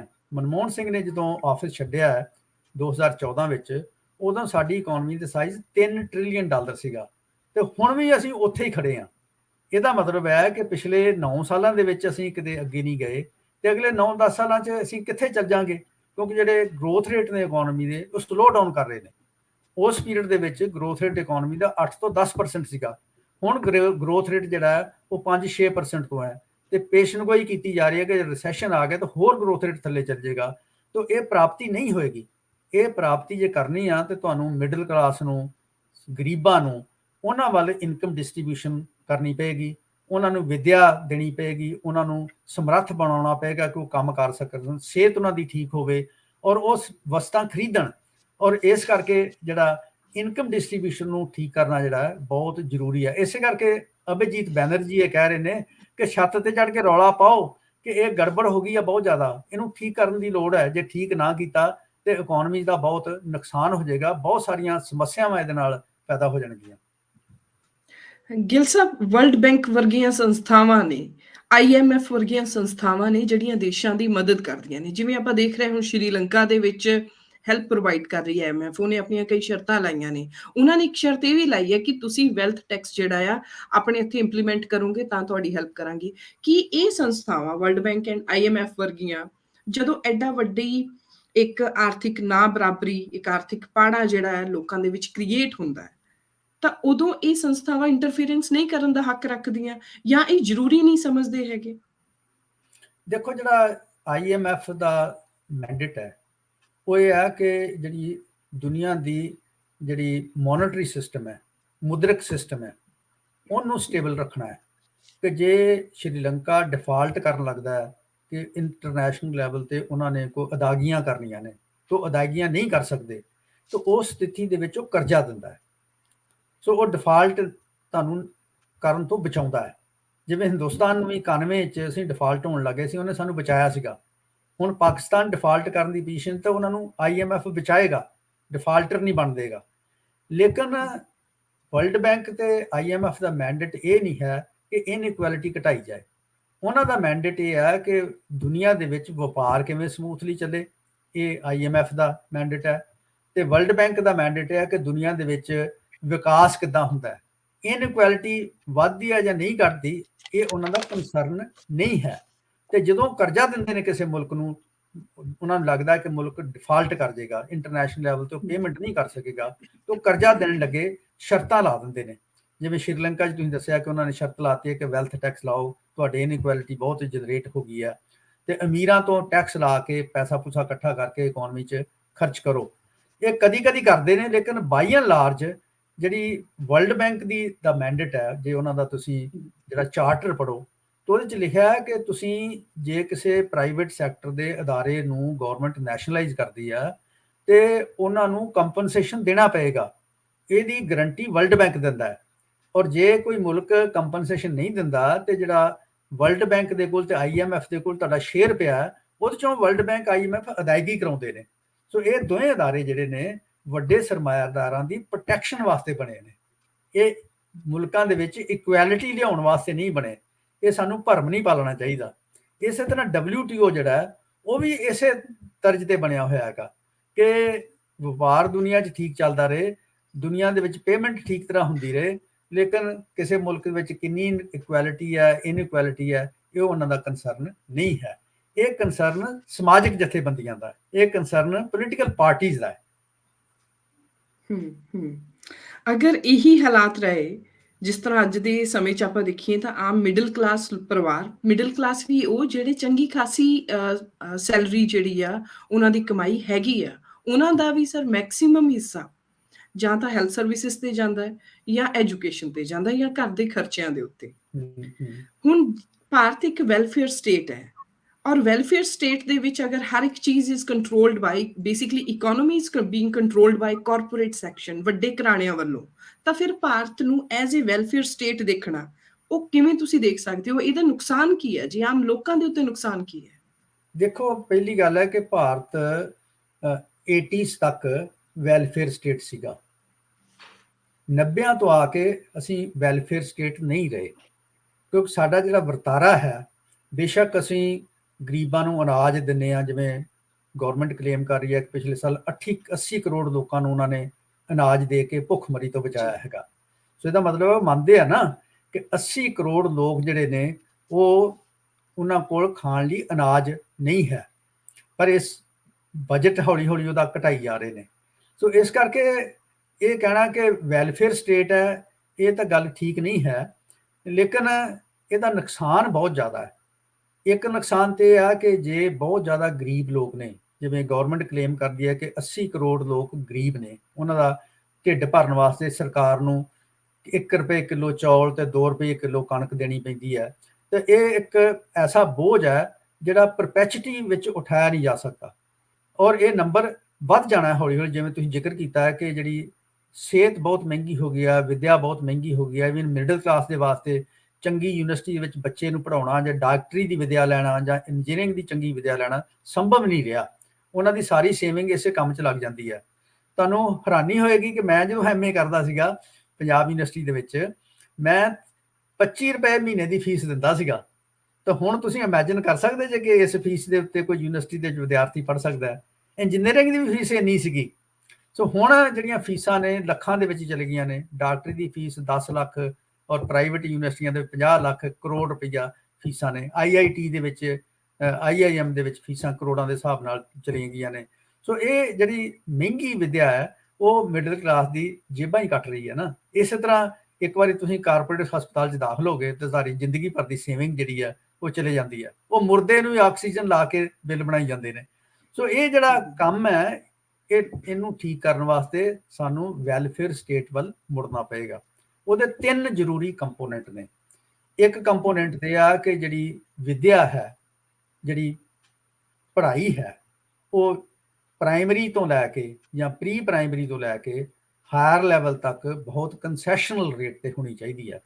ਕੁਝ ਕਮੇਟੀਆਂ ਦਾ ਵਿਚਾਰ ਹੈ ਕਿ ਇਹ ਜਿਹੜੀ ਫੀਸ ਹੈ ਹਾਇਰ ਲੈਵਲ ਤੇ, ਇਹ ਸਾਡੀ ਪਰ ਕੈਪੀਟਾ ਇਨਕਮ ਜਿਹੜੀ ਨੈਸ਼ਨਲ ਹੈ ਉਹਦਾ 10% ਚਾਹੀਦਾ ਹੈ। ਇਹ ਅਮਰੀਕਾ 'ਚ ਲਾ ਹੈ ਕਿ ਜਿੰਨੀ ਜੇ ਤੁਸੀਂ ਉੱਥੋਂ ਦੇ ਸਿਟੀਜ਼ਨ ਜੇ ਤੇ ਤੁਹਾਡੀ ਜਿਹੜੀ ਫੀਸ ਹੈ ਉਹ ਪਰ ਕੈਪੀਟਾ ਇਨਕਮ ਦਾ 10% ਹੈ। ਮਸਲਨ ਕਿ ਅਮਰੀਕਾ ਦੇ ਵਿੱਚ ਪਰ ਕੈਪੀਟਾ ਇਨਕਮ ਜਿਹੜੀ ਆ ਇਸ ਵਕਤ ਮੈਂ ਤੁਹਾਨੂੰ ਦੱਸ ਦਿੰਦਾ ਕਿੰਨੀ ਆ। ਇਸ ਵਕਤ 54,000 ਹੈ ਪਰ ਕੈਪੀਟਾ ਇਨਕਮ। ਤੇ ਉਹਨਾਂ ਦੇ ਜਿਹੜੇ ਆਪਣੇ ਸਟੂਡੈਂਟ ਨੇ ਉਹਨਾਂ ਦੇ ਕੋਲੋਂ $5400 ਸਾਲ ਦੀ ਫੀਸ ਲਈ ਜਾਏਗੀ। ਠੀਕ ਹੈ, $5400 ਜਿਹੜੇ ਨੇ 4 ਲੱਖ ਬਣਦੇ ਨੇ। ਤੇ ਅਸੀਂ 10 ਲੱਖ ਜਾਂ 15 ਲੱਖ ਜਿਹੜੀ ਫੀਸ ਲੈ ਰਹੇ ਹਾਂ ਮੈਡੀਕਲ ਸਟੂਡੈਂਟ ਤੋਂ ਜਾਂ ਇੰਜੀਨੀਅਰਿੰਗ ਆਪਣੇ ਇਦਾਂ ਦਾ ਕੋਈ ਕਾਨੂੰਨ ਵੀ ਨਹੀਂ ਹੈ, ਆਪਣੇ ਕੋਈ ਇਦਾਂ ਦੀ ਡਾਇਰੈਕਸ਼ਨ ਵੀ ਨਹੀਂ ਹੈ। ਠੀਕ ਹੈ, ਇਹ ਗਲਤ ਹੈ। ਇਸ ਕਰਕੇ ਜਿਹੜੇ ਬਹੁਤ ਬ੍ਰਿਲੀਅੰਟ ਬੱਚੇ ਨੇ ਲੇਕਿਨ ਗਰੀਬ ਘਰਾਂ ਦੇ ਬੱਚੇ ਨੇ ਉਹ ਇਹ ਵਿੱਦਿਆ ਪ੍ਰਾਪਤ ਨਹੀਂ ਕਰ ਸਕਣਗੇ। ਇਸੇ ਤਰ੍ਹਾਂ ਹੈਲਥ ਹੈ। ਪ੍ਰਾਇਮਰੀ ਹੈਲਥ ਤਾਂ ਹਰ ਬੰਦੇ ਵਾਸਤੇ ਮੁਫਤ ਚਾਹੀਦੀ ਹੈ। ਸੈਕੰਡਰੀ ਹੈਲਥ ਬੜੀ ਨੋਮੀਨਲ ਕੀਮਤ ਤੇ ਹੋਣੀ ਚਾਹੀਦੀ ਹੈ ਤੇ ਟਰਸ਼ਰੀ ਹੈਲਥ ਵੀ ਬਹੁਤ ਸਸਤੀ ਲੋਕਾਂ ਨੂੰ ਹੋਣੀ ਚਾਹੀਦੀ ਹੈ। ਤੇ ਇਹਦੇ ਨਾਲ ਲੋਕਾਂ ਵਾਸਤੇ ਰੁਜ਼ਗਾਰ ਦਾ ਇੰਤਜ਼ਾਮ ਚਾਹੀਦਾ ਕਿ ਤੁਸੀਂ ਚੈਰਿਟੀ ਤੇ ਨਹੀਂ ਸਰਵਾਈਵ ਕਰ ਸਕਦੇ। ਚੈਰਿਟੀ ਜਿਹੜੀ ਆ ਤੁਹਾਨੂੰ ਡੀਹਿਊਮਨਾਈਜ਼ ਕਰਦੀ ਹੈ, ਉਹ ਤੁਹਾਡੀ ਇਨਸਲਟ ਕਰਦੀ ਹੈ ਕਿ ਤੁਸੀਂ ਲੋਕਾਂ ਦੇ ਪੈਸੇ ਉੱਤੇ ਸਰਵਾਈਵ ਕਰ ਰਹੇ ਜੇ। ਇਸ ਕਰਕੇ ਜੇ ਤੁਹਾਡੇ ਕੋਲ ਰੁਜ਼ਗਾਰ ਹੈ, ਤੁਹਾਡਾ ਮਾਨ ਸਨਮਾਨ ਕਾਇਮ ਰਹਿੰਦਾ ਹੈ ਤੇ ਤੁਹਾਡੀ ਡਿਗਨਿਟੀ ਟੂ ਲੇਬਰ ਰਹਿੰਦੀ ਹੈ। ਸੋ ਜੇ ਤੁਹਾਡੇ ਕੋਲ ਰੁਜ਼ਗਾਰ ਹੈ, ਸੋਸ਼ਲ ਸਿਕਿਉਰਿਟੀ ਸਿਸਟਮ ਹੈਗਾ, ਓਲਡ ਏਜ ਪੈਨਸ਼ਨ ਵਗੈਰਾ ਹੈਗੀ ਆ, ਸਿਕਨੈਸ ਦੇ ਵਾਸਤੇ ਲੀਵ ਅਵੇਲੇਬਲ ਨੇ ਜਾਂ ਸਹੂਲਤਾਂ ਨੇ, ਸਿਹਤ ਸਹੂਲਤਾਂ ਅਵੇਲੇਬਲ ਨੇ, ਤੇ ਤੁਹਾਡੀ ਜ਼ਿੰਦਗੀ ਸੌਖੀ ਹੋ ਜਾਂਦੀ ਹੈ ਤੇ ਤੁਸੀਂ ਵੈਲਫੇਅਰ ਸਟੇਟ ਵੱਲ ਨੂੰ ਜਾਂਦੇ ਜੇ। ਪਰ ਜੇ ਇਹ ਵਿਡਰਾ ਕਰਦੇ ਹਾਂ ਅਸੀਂ, ਜਿਵੇਂ ਕੀਤੀਆਂ ਨੇ ਹੌਲੀ ਹੌਲੀ ਅਸੀਂ ਸਮੇਂ ਦੇ ਨਾਲ, ਤਾਂ ਉਹਦੇ ਨਾਲ ਗੜਬੜੇ ਹੁੰਦੀ ਆ ਕਿ ਲੋਕਾਂ ਦੀ, ਆਮ ਲੋਕਾਂ ਦੀ ਜ਼ਿੰਦਗੀ ਜਿਹੜੀ ਆ ਬਹੁਤ ਔਖੀ ਹੋ ਜਾਂਦੀ ਹੈ। ਤੋ ਇਸ ਕਰਕੇ ਮੈਂ ਤੁਹਾਨੂੰ ਹੁਣ ਗਰੀਬੀ ਵੱਲ ਲਿਆਉਣਾ ਚਾਹੁੰਦਾ ਕਿ ਜ਼ਰੂਰ ਸਰ। ਜਿਹੜੀ ਗਰੀਬੀ ਹੈ ਇੱਕ ਡੈਫੀਨੇਸ਼ਨ ਸਾਡੇ ਹਾਕਮਾਂ ਨੇ ਬਣਾਈ ਹੈ ਕਿ ਜੇ ਤੁਸੀਂ 25 ਰੁਪਏ ਜਾਂ 30 ਰੁਪਏ ਰੋਜ਼ ਪ੍ਰਤੀ ਵਿਅਕਤੀ ਖਰਚਦੇ ਜੇ ਤੇ ਤੁਸੀਂ ਗਰੀਬੀ ਰੇਖਾ ਤੋਂ ਦੇ ਉੱਪਰ ਜੇ, ਜੇ ਇਸ ਤੋਂ ਵੱਧ ਖਰਚਦੇ ਦੇ ਉੱਪਰ ਜੇ। It's very funny. ਇਹ ਮਨਟੇਕ ਸਿੰਘ ਆਹਲੂਵਾਲੀਆ ਹੁੰਦੇ ਸੀਗੇ ਡਿਪਟੀ ਚੇਅਰਮੈਨ ਪਲਾਨਿੰਗ ਕਮਿਸ਼ਨ ਦੇ। ਉਹਨਾਂ ਨੂੰ ਫਿਰ ਪੁੱਛਿਆ ਗਿਆ ਕਿ ਤੁਸੀਂ 25 ਰੁਪਏ 'ਚ ਕਿਤੇ ਰੋਟੀ ਖਾ ਸਕਦੇ ਜੇ? ਜਿਹੜੇ ਢਾਬੇ ਨੇ ਦਿੱਲੀ ਨੂੰ ਜਾਂਦੇ ਆ ਉਹਦੇ ਤੇ 25 ਰੁਪਏ ਕੱਪ ਦਾ ਚਾਹ ਦਾ ਮਿਲਦਾ ਹੈਗਾ, ਤਾਂ ਉਹ ਡਿਫੈਂਡ ਨਹੀਂ ਕਰ ਸਕੇ। ਇਹ ਸੁਪਰੀਮ ਕੋਰਟ ਨੇ ਵੀ ਸਵਾਲ ਪੁੱਛੇ ਇਹਨਾਂ ਨੂੰ ਵੀ ਕਿੱਦਾਂ ਤੁਸੀਂ ਸਰਵਾਈਵ ਕਰ ਸਕਦੇ ਜੇ। ਇੱਕ ਡੈਫੀਨੇਸ਼ਨ ਵਰਲਡ ਬੈਂਕ ਦੀ ਹੈ ਕਿ ਜਿਹੜੀ ਪ੍ਰਤੀ ਦਿਨ $1 ਜੇ ਤੁਹਾਡੀ ਫੈਮਿਲੀ ਖਰਚ ਕਰਦੀ ਹੈ ਤਾਂ ਫਿਰ ਤੁਸੀਂ ਮਤਲਬ ਗਰੀਬੀ ਰੇਖਾ ਦੇ ਉੱਪਰ ਜੇ, ਜਿਹਦਾ ਮਤਲਬ 82 ਰੁਪਏ ਪ੍ਰਤੀ ਵਿਅਕਤੀ। ਜੇ 5 ਜੀ ਨੇ ਤੇ 400 ਰੁਪਇਆ ਤੁਸੀਂ ਖਰਚ ਕਰ ਸਕਦੇ ਹੋ। ਤੇ ਜਿਹਦਾ ਮਤਲਬ ਹੈ ਕਿ 12,000 ਮੰਥਲੀ ਤੁਹਾਡੀ ਆਮਦਨ ਜੇ ਹੋਵੇ 4-5 ਫੈਮਿਲੀ ਮੈਂਬਰ ਨਾਲ, ਤੇ ਤੁਸੀਂ ਗਰੀਬੀ ਰੇਖਾ ਤੋਂ ਉੱਪਰ ਜੇ। ਤੇ ਸਾਡੇ ਤਾਂ ਜਿਹੜੇ 70% ਫੈਮਿਲੀਜ਼ ਨੇ ਮੁਲਕ ਵਿੱਚ, ਉਹਨਾਂ ਦੀ ਇਨਕਮ ਜਿਹੜੀ ਹੈ ਉਹ 10,000 ਰੁਪਇਆਂ ਤੋਂ ਘੱਟ ਹੈ। ਜਿਹੜੇ ਕਿਸਾਨ ਪਰਿਵਾਰ ਨੇ, 46% ਕਿਸਾਨ ਤੇ ਖੇਤ ਮਜ਼ਦੂਰ ਨੇ, ਉਹਨਾਂ ਦੀ ਆਮਦਨ 6400 ਰੁਪਈਆ ਹੈਗੀ ਆ ਮੰਥਲੀ। ਸੋ ਇਸ ਕਰਕੇ ਸਾਡੇ ਮੁਲਕ ਦੇ ਵਿੱਚ ਗੁਰਬਤ ਬਹੁਤ ਜ਼ਿਆਦਾ ਹੈ ਤੇ ਅਸੀਂ ਡੈਫੀਨੀਸ਼ਨ ਨੂੰ ਰਿਵੀਜ਼ਨ ਕਰਕੇ ਪਹਿਲਾਂ 2200 ਕੈਲਰੀ ਤੇ ਬਣਾਉਂਦੇ ਸੀ, ਹੁਣ 1700 ਕੈਲਰੀ ਤੇ ਬਣਾਉਣ ਲੱਗ ਗਏ ਆ। ਮੈਨੂੰ ਨਹੀਂ ਸਮਝ ਆਈ ਕਿ ਸਾਡੇ ਹੁਣ ਲੋੜ ਸਰੀਰਕ ਜਿਹੜੀ ਹੈ ਕੈਲਰੀ ਦੀ ਘਟ ਗਈ ਆ। ਇਹ ਡੈਫੀਨੀਸ਼ਨ ਬਣਾਉਣ ਲੱਗਿਆਂ ਨੂੰ ਸ਼ਰਮ ਨਹੀਂ ਆਈ ਕਿ 2200 ਕੈਲਰੀ ਜਿਹੜੀ ਅਸੀਂ ਬਣਾਈ ਸੀ 1965 ਦੇ ਵਿੱਚ ਡੈਫੀਨੀਸ਼ਨ, ਕਿ ਜੇ 2200 ਕੈਲਰੀ ਤੁਹਾਨੂੰ ਹਰ ਰੋਜ਼ ਮਿਲਦੀਆਂ ਨੇ ਤਾਂ ਫਿਰ ਤੁਸੀਂ ਗਰੀਬੀ ਰੇਖਾ ਤੋਂ ਉੱਪਰ ਜੇ। ਤੇ ਹੁਣ ਕਿਵੇਂ 1700 ਕੈਲਰੀ ਤੇ ਅਸੀਂ ਲਾਏ ਆ 500 ਕੈਲਰੀ ਨਾਲ ਘਟਾ ਕੇ, ਤੇ ਗਰੀਬੀ ਰੇਖਾ ਤੋਂ ਲੋਕਾਂ ਨੂੰ ਅਸੀਂ ਕਹਿੰਦੇ 22-23% ਲੋਕ ਨੇ। ਲੇਕਿਨ ਜਦੋਂ ਅਸੀਂ ਵਰਲਡ ਬੈਂਕ ਦੀ ਡੈਫੀਨੀਸ਼ਨ ਲਾਉਂਦੇ ਆ ਜਾਂ ਜਿਹੜੇ ਗਰੀਬੀ ਰੇਖਾ ਤੋਂ ਜਸਟ ਉੱਪਰ ਨੇ ਜਾਂ ਥੋੜੇ ਜਿਹੇ ਉੱਪਰ ਨੇ, ਤਾਂ ਗਿਣਤੀ ਬਹੁਤ ਵੱਧ ਜਾਂਦੀ ਹੈ। ਇੱਕ ਕਮੇਟੀ ਬਣੀ ਸੀ, ਅਰਜਨ ਸੇਨ ਗੁਪਤਾ ਕਮੇਟੀ ਕਹਿੰਦੇ ਆ, ਜਿਹਨੂੰ ਨੈਸ਼ਨਲ ਕਮਿਸ਼ਨ ਫਾਰ ਅਨਆਰਗੇਨਾਈਜ਼ਡ ਸੈਕਟਰਸ ਵੀ ਕਹਿੰਦੇ ਆ। ਉਹਨਾਂ ਦਾ ਅਨੁਮਾਨ ਹੈ 2004-5 ਦਾ ਕਿ 77% ਸਾਡੀ ਆਬਾਦੀ ਜਿਹੜੀ ਆ ਪੂਅਰ ਐਂਡ ਵਲਨਰੇਬਲ ਹੈ, ਗਰੀਬ ਤੇ ਲਾਚਾਰ ਹੈ। ਗਰੀਬ ਤੇ ਉਹ ਆ ਜਿਹਨੂੰ 1700 ਕੈਲਰੀ ਵੀ ਨਹੀਂ ਮਿਲਦੀਆਂ, ਤੇ ਲਾਚਾਰ ਉਹ ਹੈ ਕਿ ਜਿਹਨੂੰ ਇੱਕ ਝਟਕਾ ਲੱਗਦਾ ਹੈ ਕਿ ਫੈਮਿਲੀ ਦਾ ਮੈਂਬਰ ਕੋਈ ਬਿਮਾਰ ਹੋ ਗਿਆ ਜਾਂ ਐਕਸੀਡੈਂਟ ਹੋ ਗਿਆ ਜਾਂ ਕੋਈ ਵਿਆਹ ਸ਼ਾਦੀ ਆ ਗਈ, ਤਾਂ ਇੱਕ ਝਟਕੇ ਨਾਲ ਹੀ ਗਰੀਬੀ ਰੇਖਾ ਤੋਂ ਥੱਲੇ ਚੱਲ ਜਾਂਦੇ ਆ। ਉਹਦੀ ਡੈਫੀਨੀਸ਼ਨ ਇਹ ਹੈ ਕਿ ਜੇ ਗਰੀਬੀ ਰੇਖਾ ਦੀ ਡੈਫੀਨੀਸ਼ਨ ਤੋਂ 20% ਤੁਹਾਡਾ ਕੰਜ਼ੰਪਸ਼ਨ ਜ਼ਿਆਦਾ ਹੈ ਤਾਂ ਉਹਨੂੰ ਅਸੀਂ ਨੀਅਰਲੀ ਪੂਅਰ ਮੰਨ ਲੈਂਦੇ ਆ। ਤੇ 77% ਆਬਾਦੀ ਸਾਡੀ ਜਿਹੜੀ ਆ ਉਹ ਗਰੀਬ ਤੇ ਲਾਚਾਰ ਹੈ। ਤਾਂ ਇਸ ਕਰਕੇ ਮੈਂ ਸਮਝਦਾ ਕਿ ਜੇ ਤੁਸੀਂ ਵੈਲਫੇਅਰ ਸਟੇਟ ਬਣਾਉਣੀ ਆ ਤੇ ਕਮ ਸੇ ਕਮ ਗਰੀਬੀ ਤਾਂ ਜਿਹੜੀ ਹੈ ਉਹਦੇ ਚੋਂ ਲੋਕਾਂ ਨੂੰ ਕੱਢ ਲਈਏ ਬਾਹਰ। ਗਰੀਬ ਨਾ ਮਾਰੀਏ, ਗਰੀਬੀ ਮਾਰੀਏ। ਤੇ ਹੁਣ ਜਿਹੜਾ ਅਸੀਂ ਕੰਮ ਕਰ ਰਹੇ ਹਾਂ ਉਹ ਹੈ ਕਿ ਗਰੀਬਾਂ ਨੂੰ ਮਾਰਨ ਵਾਲਾ ਕੰਮ ਜ਼ਿਆਦਾ ਹੋ ਰਿਹਾ, ਗਰੀਬੀ ਤੋਂ ਬਾਹਰ ਕੱਢਣ ਵਾਲਾ ਕੰਮ ਜਿਹੜਾ ਉਹ ਘੱਟ ਹੋ ਰਿਹਾ। ਇਸ ਦਾ ਕਾਰਨ ਇੱਕ ਹੋਰ ਹੈ ਕਿ ਜਿਉਂ-ਜਿਉਂ ਕਾਰਪੋਰੇਟਾਈਜੇਸ਼ਨ ਹੋ ਰਹੀ ਹੈ ਤੇ ਰੁਜ਼ਗਾਰ ਬਹੁਤ ਘੱਟ ਜਨਰੇਟ ਹੋ ਰਿਹਾ। ਕਿ ਅਸੀਂ ਕੁਝ ਐਸਟੀਮੇਟ ਲਾਏ ਸੀਗੇ ਕਿ 2000 ਦੇ ਕਰੀਬ ਕੋਈ 15% ਜਿਹੜੀ ਸਾਡੀ ਵਰਕਫੋਰਸ ਸੀਗੀ ਉਹ ਕਾਰਪੋਰੇਟ ਵੱਡੀਆਂ ਕੰਪਨੀਆਂ 'ਚ ਕੰਮ ਕਰਦੀ ਸੀਗੀ, ਤਾਂ 2020-21 ਚ ਵੀ ਓਨੀ ਕੰਮ ਕਰਦੀ ਆ। ਸੋ ਜਿਹਦਾ ਮਤਲਬ ਹੈ ਕਿ ਕਾਰਪੋਰੇਟ ਸੈਕਟਰ ਦੇ ਐਕਸਪੈਂਸ਼ਨ ਹੋਣ ਨਾਲ ਰੁਜ਼ਗਾਰ ਨਹੀਂ ਵਧਿਆ। ਰੁਜ਼ਗਾਰ ਕਿੱਥੇ ਆ? ਕਿਸਾਨੀ ਵਿੱਚ ਆ, 46% ਲੋਕ ਉੱਥੇ ਨੇ। ਜਾਂ ਰੁਜ਼ਗਾਰ ਅਨਆਰਗੇਨਾਈਜ਼ਡ ਸੈਕਟਰ ਜਾਂ ਛੋਟੀਆਂ ਦੁਕਾਨਾਂ ਨੇ, ਇੱਕ ਦੋ ਬੰਦੇ ਆਪ ਵੀ ਕੰਮ ਕਰਦੇ, ਇੱਕ ਅੱਧਾ ਮਜ਼ਦੂਰ ਨਾਲ ਲਾ ਰੱਖਿਆ, ਅਨਆਰਗੇਨਾਈਜ਼ਡ ਸੈਕਟਰ ਇਹਨੂੰ ਕਹਿੰਦੇ ਆ। ਉਹ 'ਚ ਨਾ ਸੋਸ਼ਲ ਸਿਕਿਉਰਿਟੀ ਹੈ, ਨਾ ਪੈਨਸ਼ਨ ਹੈ, ਨਾ ਛੁੱਟੀ ਹੈ, ਨਾ ਮੈਟਰਨਿਟੀ ਲੀਵ ਹੈ।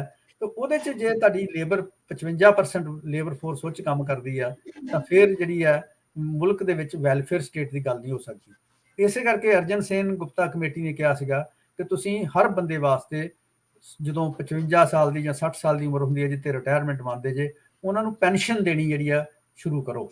ਇਹ ਨਾ ਦੇਖੋ ਕਿ ਉਹਦੇ ਕੋਲ ਹੈ ਕੁਛ ਕਿ ਨਹੀਂ ਹੈ। ਜੇ ਉਹਦੇ ਕੋਲ ਸਰਕਾਰੀ ਦੂਜੀ ਪੈਨਸ਼ਨ ਨਹੀਂ ਹੈ, ਵੱਡੀ ਕੋਈ ਪੈਨਸ਼ਨ 10,000 ਤੋਂ ਉੱਪਰ, ਤਾਂ ਉਹਨੂੰ ਪੈਨਸ਼ਨ ਵਗੈਰਾ ਦਾ ਇੰਤਜ਼ਾਮ ਕਰਨਾ ਚਾਹੀਦਾ। ਤੇ ਬਾਕੀ ਦੇ ਜਿਹੜੇ ਮੇਜਰ ਨੇ ਉਹ ਨਾਲ ਹੋਣੇ ਚਾਹੀਦੇ ਆ ਤਾਂ ਕਿ 올ਡ ਦੇ ਏਜ ਦੇ ਵਿੱਚ ਬੰਦੇ ਜਿਹੜੇ ਨੇ ਉਹ 올ਡ ਏਜ ਹੋਮ 'ਚ ਨਾ ਲੈਂਡ ਕਰਨ, ਉਹ ਆਪਣੀ ਮਾਨ ਸਨਮਾਨ ਦੀ ਜ਼ਿੰਦਗੀ ਜਿਹੜੀ ਆ ਬਤਾ ਸਕਣ। ਮੈਂ ਆਖਰੀ ਸਵਾਲ ਪੁੱਛਾਂਗੀ ਕਿਉਂਕਿ ਸਮਾਂ ਜਿਹੜਾ ਉਹ ਕਾਫੀ ਆਪਾਂ ਅੱਗੇ ਨਿਕਲ ਆਏ ਹਾਂ, ਔਰ ਇਸ ਗੱਲਾਂ ਬਾਤਾਂ ਨੂੰ ਇਹ ਸਵਾਲ ਹਜੇ ਹੋਰ ਵੀ ਬਹੁਤ ਪਏ ਨੇ, ਉਹਨਾਂ ਨੂੰ ਅਗਲੇ ਸ਼ੋਅ ਲਈ ਕਿਸੇ ਲਈ ਆਪਾਂ ਰੱਖਾਂਗੇ। ਸਰ, ਮੇਰਾ ਆਖਰੀ ਸਵਾਲ ਅੱਜ ਦੇ ਪ੍ਰੋਗਰਾਮ ਦਾ ਕਿ ਇਸ ਆਰਥਿਕ ਨਾ ਬਰਾਬਰੀ ਦਾ ਸਾਡੇ ਸਮਾਜ ਦੇ ਉੱਪਰ, ਸੁਸਾਇਟੀ ਐਜ਼ ਏ ਹੋਲ, ਸਾਨੂੰ ਕੀ ਸਿੱਟੇ ਦੇਖਣੇ ਜਾਂ ਭੁਗਤਣੇ ਪੈ ਸਕਦੇ ਨੇ ਫਿਊਚਰ ਦੇ ਵਿੱਚ? ਕੀ ਰੈਮੀਫਿਕੇਸ਼ਨ, ਸੋਸ਼ਲ ਰੈਮੀਫਿਕੇਸ਼ਨਸ ਹੋ ਸਕਦੀਆਂ? ਮੈਂ ਇਹਨੂੰ ਆਪਣੀ ਗੱਲਬਾਤ ਨੂੰ 2-3 ਲੈਵਲ ਤੇ ਕਰਨਾ ਚਾਹਾਂਗਾ। ਪਹਿਲਾ ਤਾਂ ਹੈਗਾ ਆਰਥਿਕ ਲੈਵਲ ਤੇ ਸਾਨੂੰ ਕੀ ਸਿੱਟੇ ਭੁਗਤਣੇ ਪੈਣਗੇ। ਇਹ ਪਿਛਲੇ 1 ਸਾਲ ਤੋਂ ਵਰਲਡ ਬੈਂਕ, IMF ਤੇ ਜਿਹੜੇ ਵਰਲਡ ਇਕਨੋਮਿਕ ਫੋਰਮ ਜਿਹੜਾ ਦੇਵੋਸ ਵਿੱਚ ਹੁਣ ਅੱਜ ਕੱਲ੍ਹ ਹੋ ਰਿਹਾ ਹੈ, ਇਹਨਾਂ 'ਚ ਲਗਾਤਾਰ ਗੱਲਬਾਤ ਹੋ ਰਹੀ ਹੈ ਕਿ ਵਰਲਡ ਇਕਨੋਮੀ ਰਿਸੈਸ਼ਨ ਵੱਲ ਜਾ ਰਹੀ ਹੈ। ਜਿਹਦਾ ਮਤਲਬ ਹੈ ਕਿ ਇਕਨੋਮੀ ਦੇ ਵਿੱਚ ਜਿਹੜਾ ਗਰੋਥ ਰੇਟ ਹੈ ਉਹ ਘਟ ਰਿਹਾ। ਤੇ ਇਹਨਾਂ ਦੇ ਐਸਟੀਮੇਟ ਨੇ ਕਿ ਜਿਹੜਾ 23 ਵਾਲਾ ਸਾਲ ਹੈ, ਜਿਹੜਾ ਅੱਜ ਕੱਲ੍ਹ ਸਾਲ ਚੱਲ ਰਿਹਾ, ਉਹ 'ਚ ਗਰੋਥ ਰੇਟ ਪਿਛਲੇ ਸਾਲ ਦੇ ਮੁਕਾਬਲੇ 2% ਨੂੰ ਘਟ ਕੇ 1% ਰਹਿ ਜਾਏਗਾ। ਤੇ ਚਾਈਨਾ ਦੇ ਵਿੱਚ ਗਰੋਥ ਰੇਟ 3% ਰਹਿ ਗਿਆ ਜਿਹੜਾ 22 ਦੇ ਵਿੱਚ, ਤੇ ਅਮਰੀਕਾ ਦੇ ਵਿੱਚ 2% ਤੋਂ 1% ਰਹਿ ਗਿਆ ਹੈਗਾ। ਤੇ ਜੇ ਵਰਲਡ ਵਿੱਚ ਰਿਸੈਸ਼ਨ ਆਉਂਦਾ ਹੈ ਤਾਂ ਇਕਨੋਮੀ ਜਿਹੜੀਆਂ ਨੇ ਉਹਨਾਂ ਦਾ ਜਿਹੜੀ ਗਰੋਥ ਪਰਫਾਰਮੈਂਸ ਆ ਘਟ ਜਾਏਗੀ। ਤੇ ਰਿਸੈਸ਼ਨ ਦਾ ਮਤਲਬ ਇਹ ਆ ਕਿ ਅਨਇੰਪਲਾਇਮੈਂਟ ਵੱਧ ਜਾਏਗੀ। ਆਲਰੇਡੀ ਸਾਡਾ ਜਿਹੜਾ ਸਟੈਟਿਸਟਿਕਸ ਆਏ ਨੇ, ਯੂਥ ਅਨਇੰਪਲਾਇਮੈਂਟ ਹਰਿਆਣੇ 'ਚ 30% ਯੂਥ ਅਨਇੰਪਲਾਇਡ ਹੈ। ਪੰਜਾਬ 'ਚ ਥੋੜਾ ਜਿਹਾ ਘੱਟ ਹੈ ਕਿ ਇੱਥੋਂ ਯੂਥ ਬਹੁਤ ਬਾਹਰ ਜਾ ਰਿਹਾ ਹੈਗਾ। ਮੁਲਕ ਦੇ ਵਿੱਚ ਯੂਥ ਬੇਰੁਜ਼ਗਾਰੀ ਬਹੁਤ ਹੀ ਵੱਡੀ ਸਮੱਸਿਆ ਬਣ ਗਈ ਹੈ। ਸੋ ਰਿਸੈਸ਼ਨ ਆ ਸਕਦਾ, ਯੂਥ ਅਨਇੰਪਲਾਇਮੈਂਟ ਹੋ ਸਕਦੀ ਆ। ਤੇ ਜਦੋਂ ਯੂਥ ਅਨਇੰਪਲਾਇਮੈਂਟ ਹੁੰਦੀ ਆ ਤੇ ਤੁਹਾਨੂੰ ਪਤਾ ਯੂਥ ਜਿਹੜੇ ਨੇ ਜਾਂ ਤੋਂ ਜਥੇਬੰਦ ਹੋ ਕੇ ਸਰਕਾਰ ਦੇ ਖਿਲਾਫ ਮੁਜ਼ਾਹਰੇ ਕਰਦੇ ਨੇ, ਵੱਡੀਆਂ ਸੋਸ਼ਲ ਮੂਵਮੈਂਟਸ ਪੈਦਾ ਹੋ ਸਕਦੀਆਂ ਨੇ। ਤੇ ਜੇ ਇਹੋ ਜਿਹੀ ਸਿਚੁਏਸ਼ਨ ਨਾ ਹੋਵੇ ਤਾਂ ਉਹ ਇਕੱਲੇ ਦੁਕੱਲੇ ਜਿਹੜੇ ਨੇ ਇੰਡੀਵਿਜੂਅਲ ਤੌਰ ਤੇ ਉਹ ਵਾਇਲੈਂਸ ਕਰ ਸਕਦੇ ਨੇ। ਸੁਸਾਇਟੀ ਦੇ ਵਿੱਚ ਵੱਡੀ ਪੱਧਰ ਤੇ ਵਾਇਲੈਂਸ ਹੋ ਸਕਦੀ ਹੈ। ਹੁਣ ਪਿਛਲੇ 2 ਸਾਲਾਂ 'ਚ ਅਸੀਂ ਦੇਖੀਏ ਤੇ ਸਾਡੇ ਮੁਲਕ ਦੇ ਵਿੱਚ ਵੱਡੀਆਂ ਸਮਾਜਿਕ ਲਹਿਰਾਂ ਨੇ ਜਨਮ ਲਿਆ, ਜਿਵੇਂ ਕਿਸਾਨ ਮੂਵਮੈਂਟ 2021 ਦੇ ਵਿੱਚ ਵੱਡੀ ਲਹਿਰ ਪੈਦਾ ਹੋਈ। ਪੰਜਾਬ 'ਚ ਅੱਜ ਵੀ ਇਹਦਾ ਪ੍ਰਭਾਵ ਦੇਖਣ ਨੂੰ ਮਿਲਦਾ ਹੈ। ਦੂਜੇ ਸੂਬਿਆਂ ਦੇ ਵਿੱਚ ਵੀ, ਹਰਿਆਣੇ ਵਿੱਚ ਤੇ ਪੱਛਮੀ ਯੂਪੀ ਦੇ ਵਿੱਚ ਇਹਦਾ ਪ੍ਰਭਾਵ ਮਿਲ ਰਿਹਾ, ਸਦਰਨ ਸਟੇਟਸ ਵਿੱਚ ਵੀ ਇਹਦਾ ਪ੍ਰਭਾਵ ਮਿਲ ਰਿਹਾ ਹੈਗਾ। ਤੇ ਇਹਦੇ ਨਾਲ ਜੇ ਬਹੁਤ ਜ਼ਿਆਦਾ ਆਰਥਿਕ ਨਾ ਬਰਾਬਰੀ ਮਿਲ ਜੇ ਤੇ ਲੋਕ ਭੁੱਖੇ ਮਰਨ ਲੱਗ ਜਾਣ, ਤਾਂ ਜਿਵੇਂ ਸਾਡੇ ਗੁਆਂਢੀ ਰਾਜ ਦੇਸ਼ ਪਾਕਿਸਤਾਨ ਦੇ ਵਿੱਚ ਫੂਡ ਰਾਈਟਸ ਹੋ ਰਹੇ ਨੇ, ਲੁੱਟ ਕੇ ਖਾਣਾ ਸ਼ੁਰੂ ਕਰ ਦਿੰਦੇ ਨੇ ਕਿ ਜਿੱਥੇ ਜਿੱਥੇ ਉਹ ਗੱਡੀਆਂ ਜਾਂਦੀਆਂ ਨੇ ਸਸਤਾ ਅਨਾਜ ਦੇਣ ਵਾਸਤੇ, ਤਾਂ ਉੱਥੇ ਲੁੱਟ ਮਾਰ ਹੋ ਰਹੀ ਹੈ। ਸੋ ਸਾਡੇ ਵੀ 1965 ਦੇ ਵਿੱਚ ਜਦੋਂ ਬਿਹਾਰ ਦੇ ਵਿੱਚ ਫੈਮਨ ਪਿਆ ਤੇ ਲੋਕਾਂ ਨੇ ਅਨਾਜ ਦੀਆਂ ਗੱਡੀਆਂ ਲੁੱਟਦੀਆਂ ਸੀਗੀਆਂ ਬਿਹਾਰ ਦੇ ਵਿੱਚ। ਸੋ ਵਾਇਲੈਂਸ ਹੋ ਸਕਦੀ ਹੈ ਵੱਡੀ ਪੱਧਰ ਤੇ। ਇਹ ਵਾਇਲੈਂਸ ਦੇ ਕਈ ਰੂਪ ਹੋ ਸਕਦੇ ਨੇ। ਇਹ ਸਭ ਤੋਂ ਵੱਡਾ ਜਿਹੜਾ ਨੁਕਸਾਨ ਹੈ ਵਿਮਨ ਤੇ ਹੁੰਦਾ ਹੈ, ਬੱਚਿਆਂ ਤੇ ਹੁੰਦਾ ਹੈ, ਤੇ ਭੁੱਖਮਰੀ ਫੈਲਦੀ ਹੈ ਤੇ ਬਦਅਮਨੀ ਫੈਲਣ ਦੇ ਨਾਲ ਜਿਹੜਾ ਸਮਾਜਿਕ ਤਾਣਾ ਬਾਣਾ ਹੈ ਉਹ ਟੁੱਟਦਾ ਹੈ। ਡੈਮੋਕ੍ਰੇਸੀ ਦੇ ਉੱਤੇ ਬਹੁਤ ਵੱਡਾ ਵਾਰ ਹੋ ਜਾਂਦਾ। ਸਰਕਾਰਾਂ ਜਿਹੜੀਆਂ ਨੇ ਫੌਜਾਂ ਲਾਉਂਦੀਆਂ ਨੇ ਫਿਰ, ਔਰ ਲੋਕਾਂ ਨੂੰ ਫੜ ਅੰਦਰ ਦਿੰਦੀਆਂ ਨੇ। ਤਾਂ ਇਹ ਸਿਸਟਮ ਜਿਹੜਾ ਗਣਤੰਤਰ ਜਿਹਨੂੰ ਅਸੀਂ ਕਹਿੰਦੇ ਹਾਂ 47 'ਚ ਬਣਾਇਆ, 50 'ਚ ਬਣਾਇਆ ਸੀਗਾ, ਉਹ ਗਣਤੰਤਰ ਦਾ ਜਿਹੜਾ ਰੀਅਲਾਈਜੇਸ਼ਨ ਹੈ ਉਹ ਖਤਮ ਹੋ ਜਾਂਦੀ ਹੈ। ਤੇ ਜਿਹੜਾ ਆਮ ਬੰਦਾ ਹੈ ਉਹ ਸੁਸਾਇਟੀ ਤੋਂ ਐਲੀਨੇਟ ਹੁੰਦਾ, ਸਟੇਟ ਤੋਂ ਐਲੀਨੇਟ ਹੁੰਦਾ, ਔਰ ਉਹਦੇ ਨਾਲ ਵਾਇਲੈਂਸ ਜਿਹੜੀ ਹੈ ਉਹ ਹਮੇਸ਼ਾ ਜਿਹੜੀ ਹੈ ਡਿਸਟਰਕਟਿਵ ਹੁੰਦੀ ਹੈ, ਖਾਸ ਕਰਕੇ ਸਿਵਲ ਵਾਇਲੈਂਸ ਜਿਹੜੀ ਹੈ। ਜੀ ਸਰ, ਤੁਸੀਂ ਆਪਣਾ ਕੀਮਤੀ ਸਮਾਂ ਕੱਢਿਆ ਔਰ ਇਹ ਗੱਲਾਂ ਸਾਡੇ ਨਾਲ ਸਾਂਝੀਆਂ ਕੀਤੀਆਂ, ਉਹਦੇ ਲਈ ਤੁਹਾਡਾ ਬਹੁਤ ਧੰਨਵਾਦ ਸਰ। ਸ਼ੁਕਰੀਆ ਮਨਵੀਰ, ਤੁਸੀਂ ਮੈਨੂੰ ਆਪਣੇ ਪ੍ਰੋਗਰਾਮ 'ਚ ਸ਼ਾਮਿਲ ਕੀਤਾ।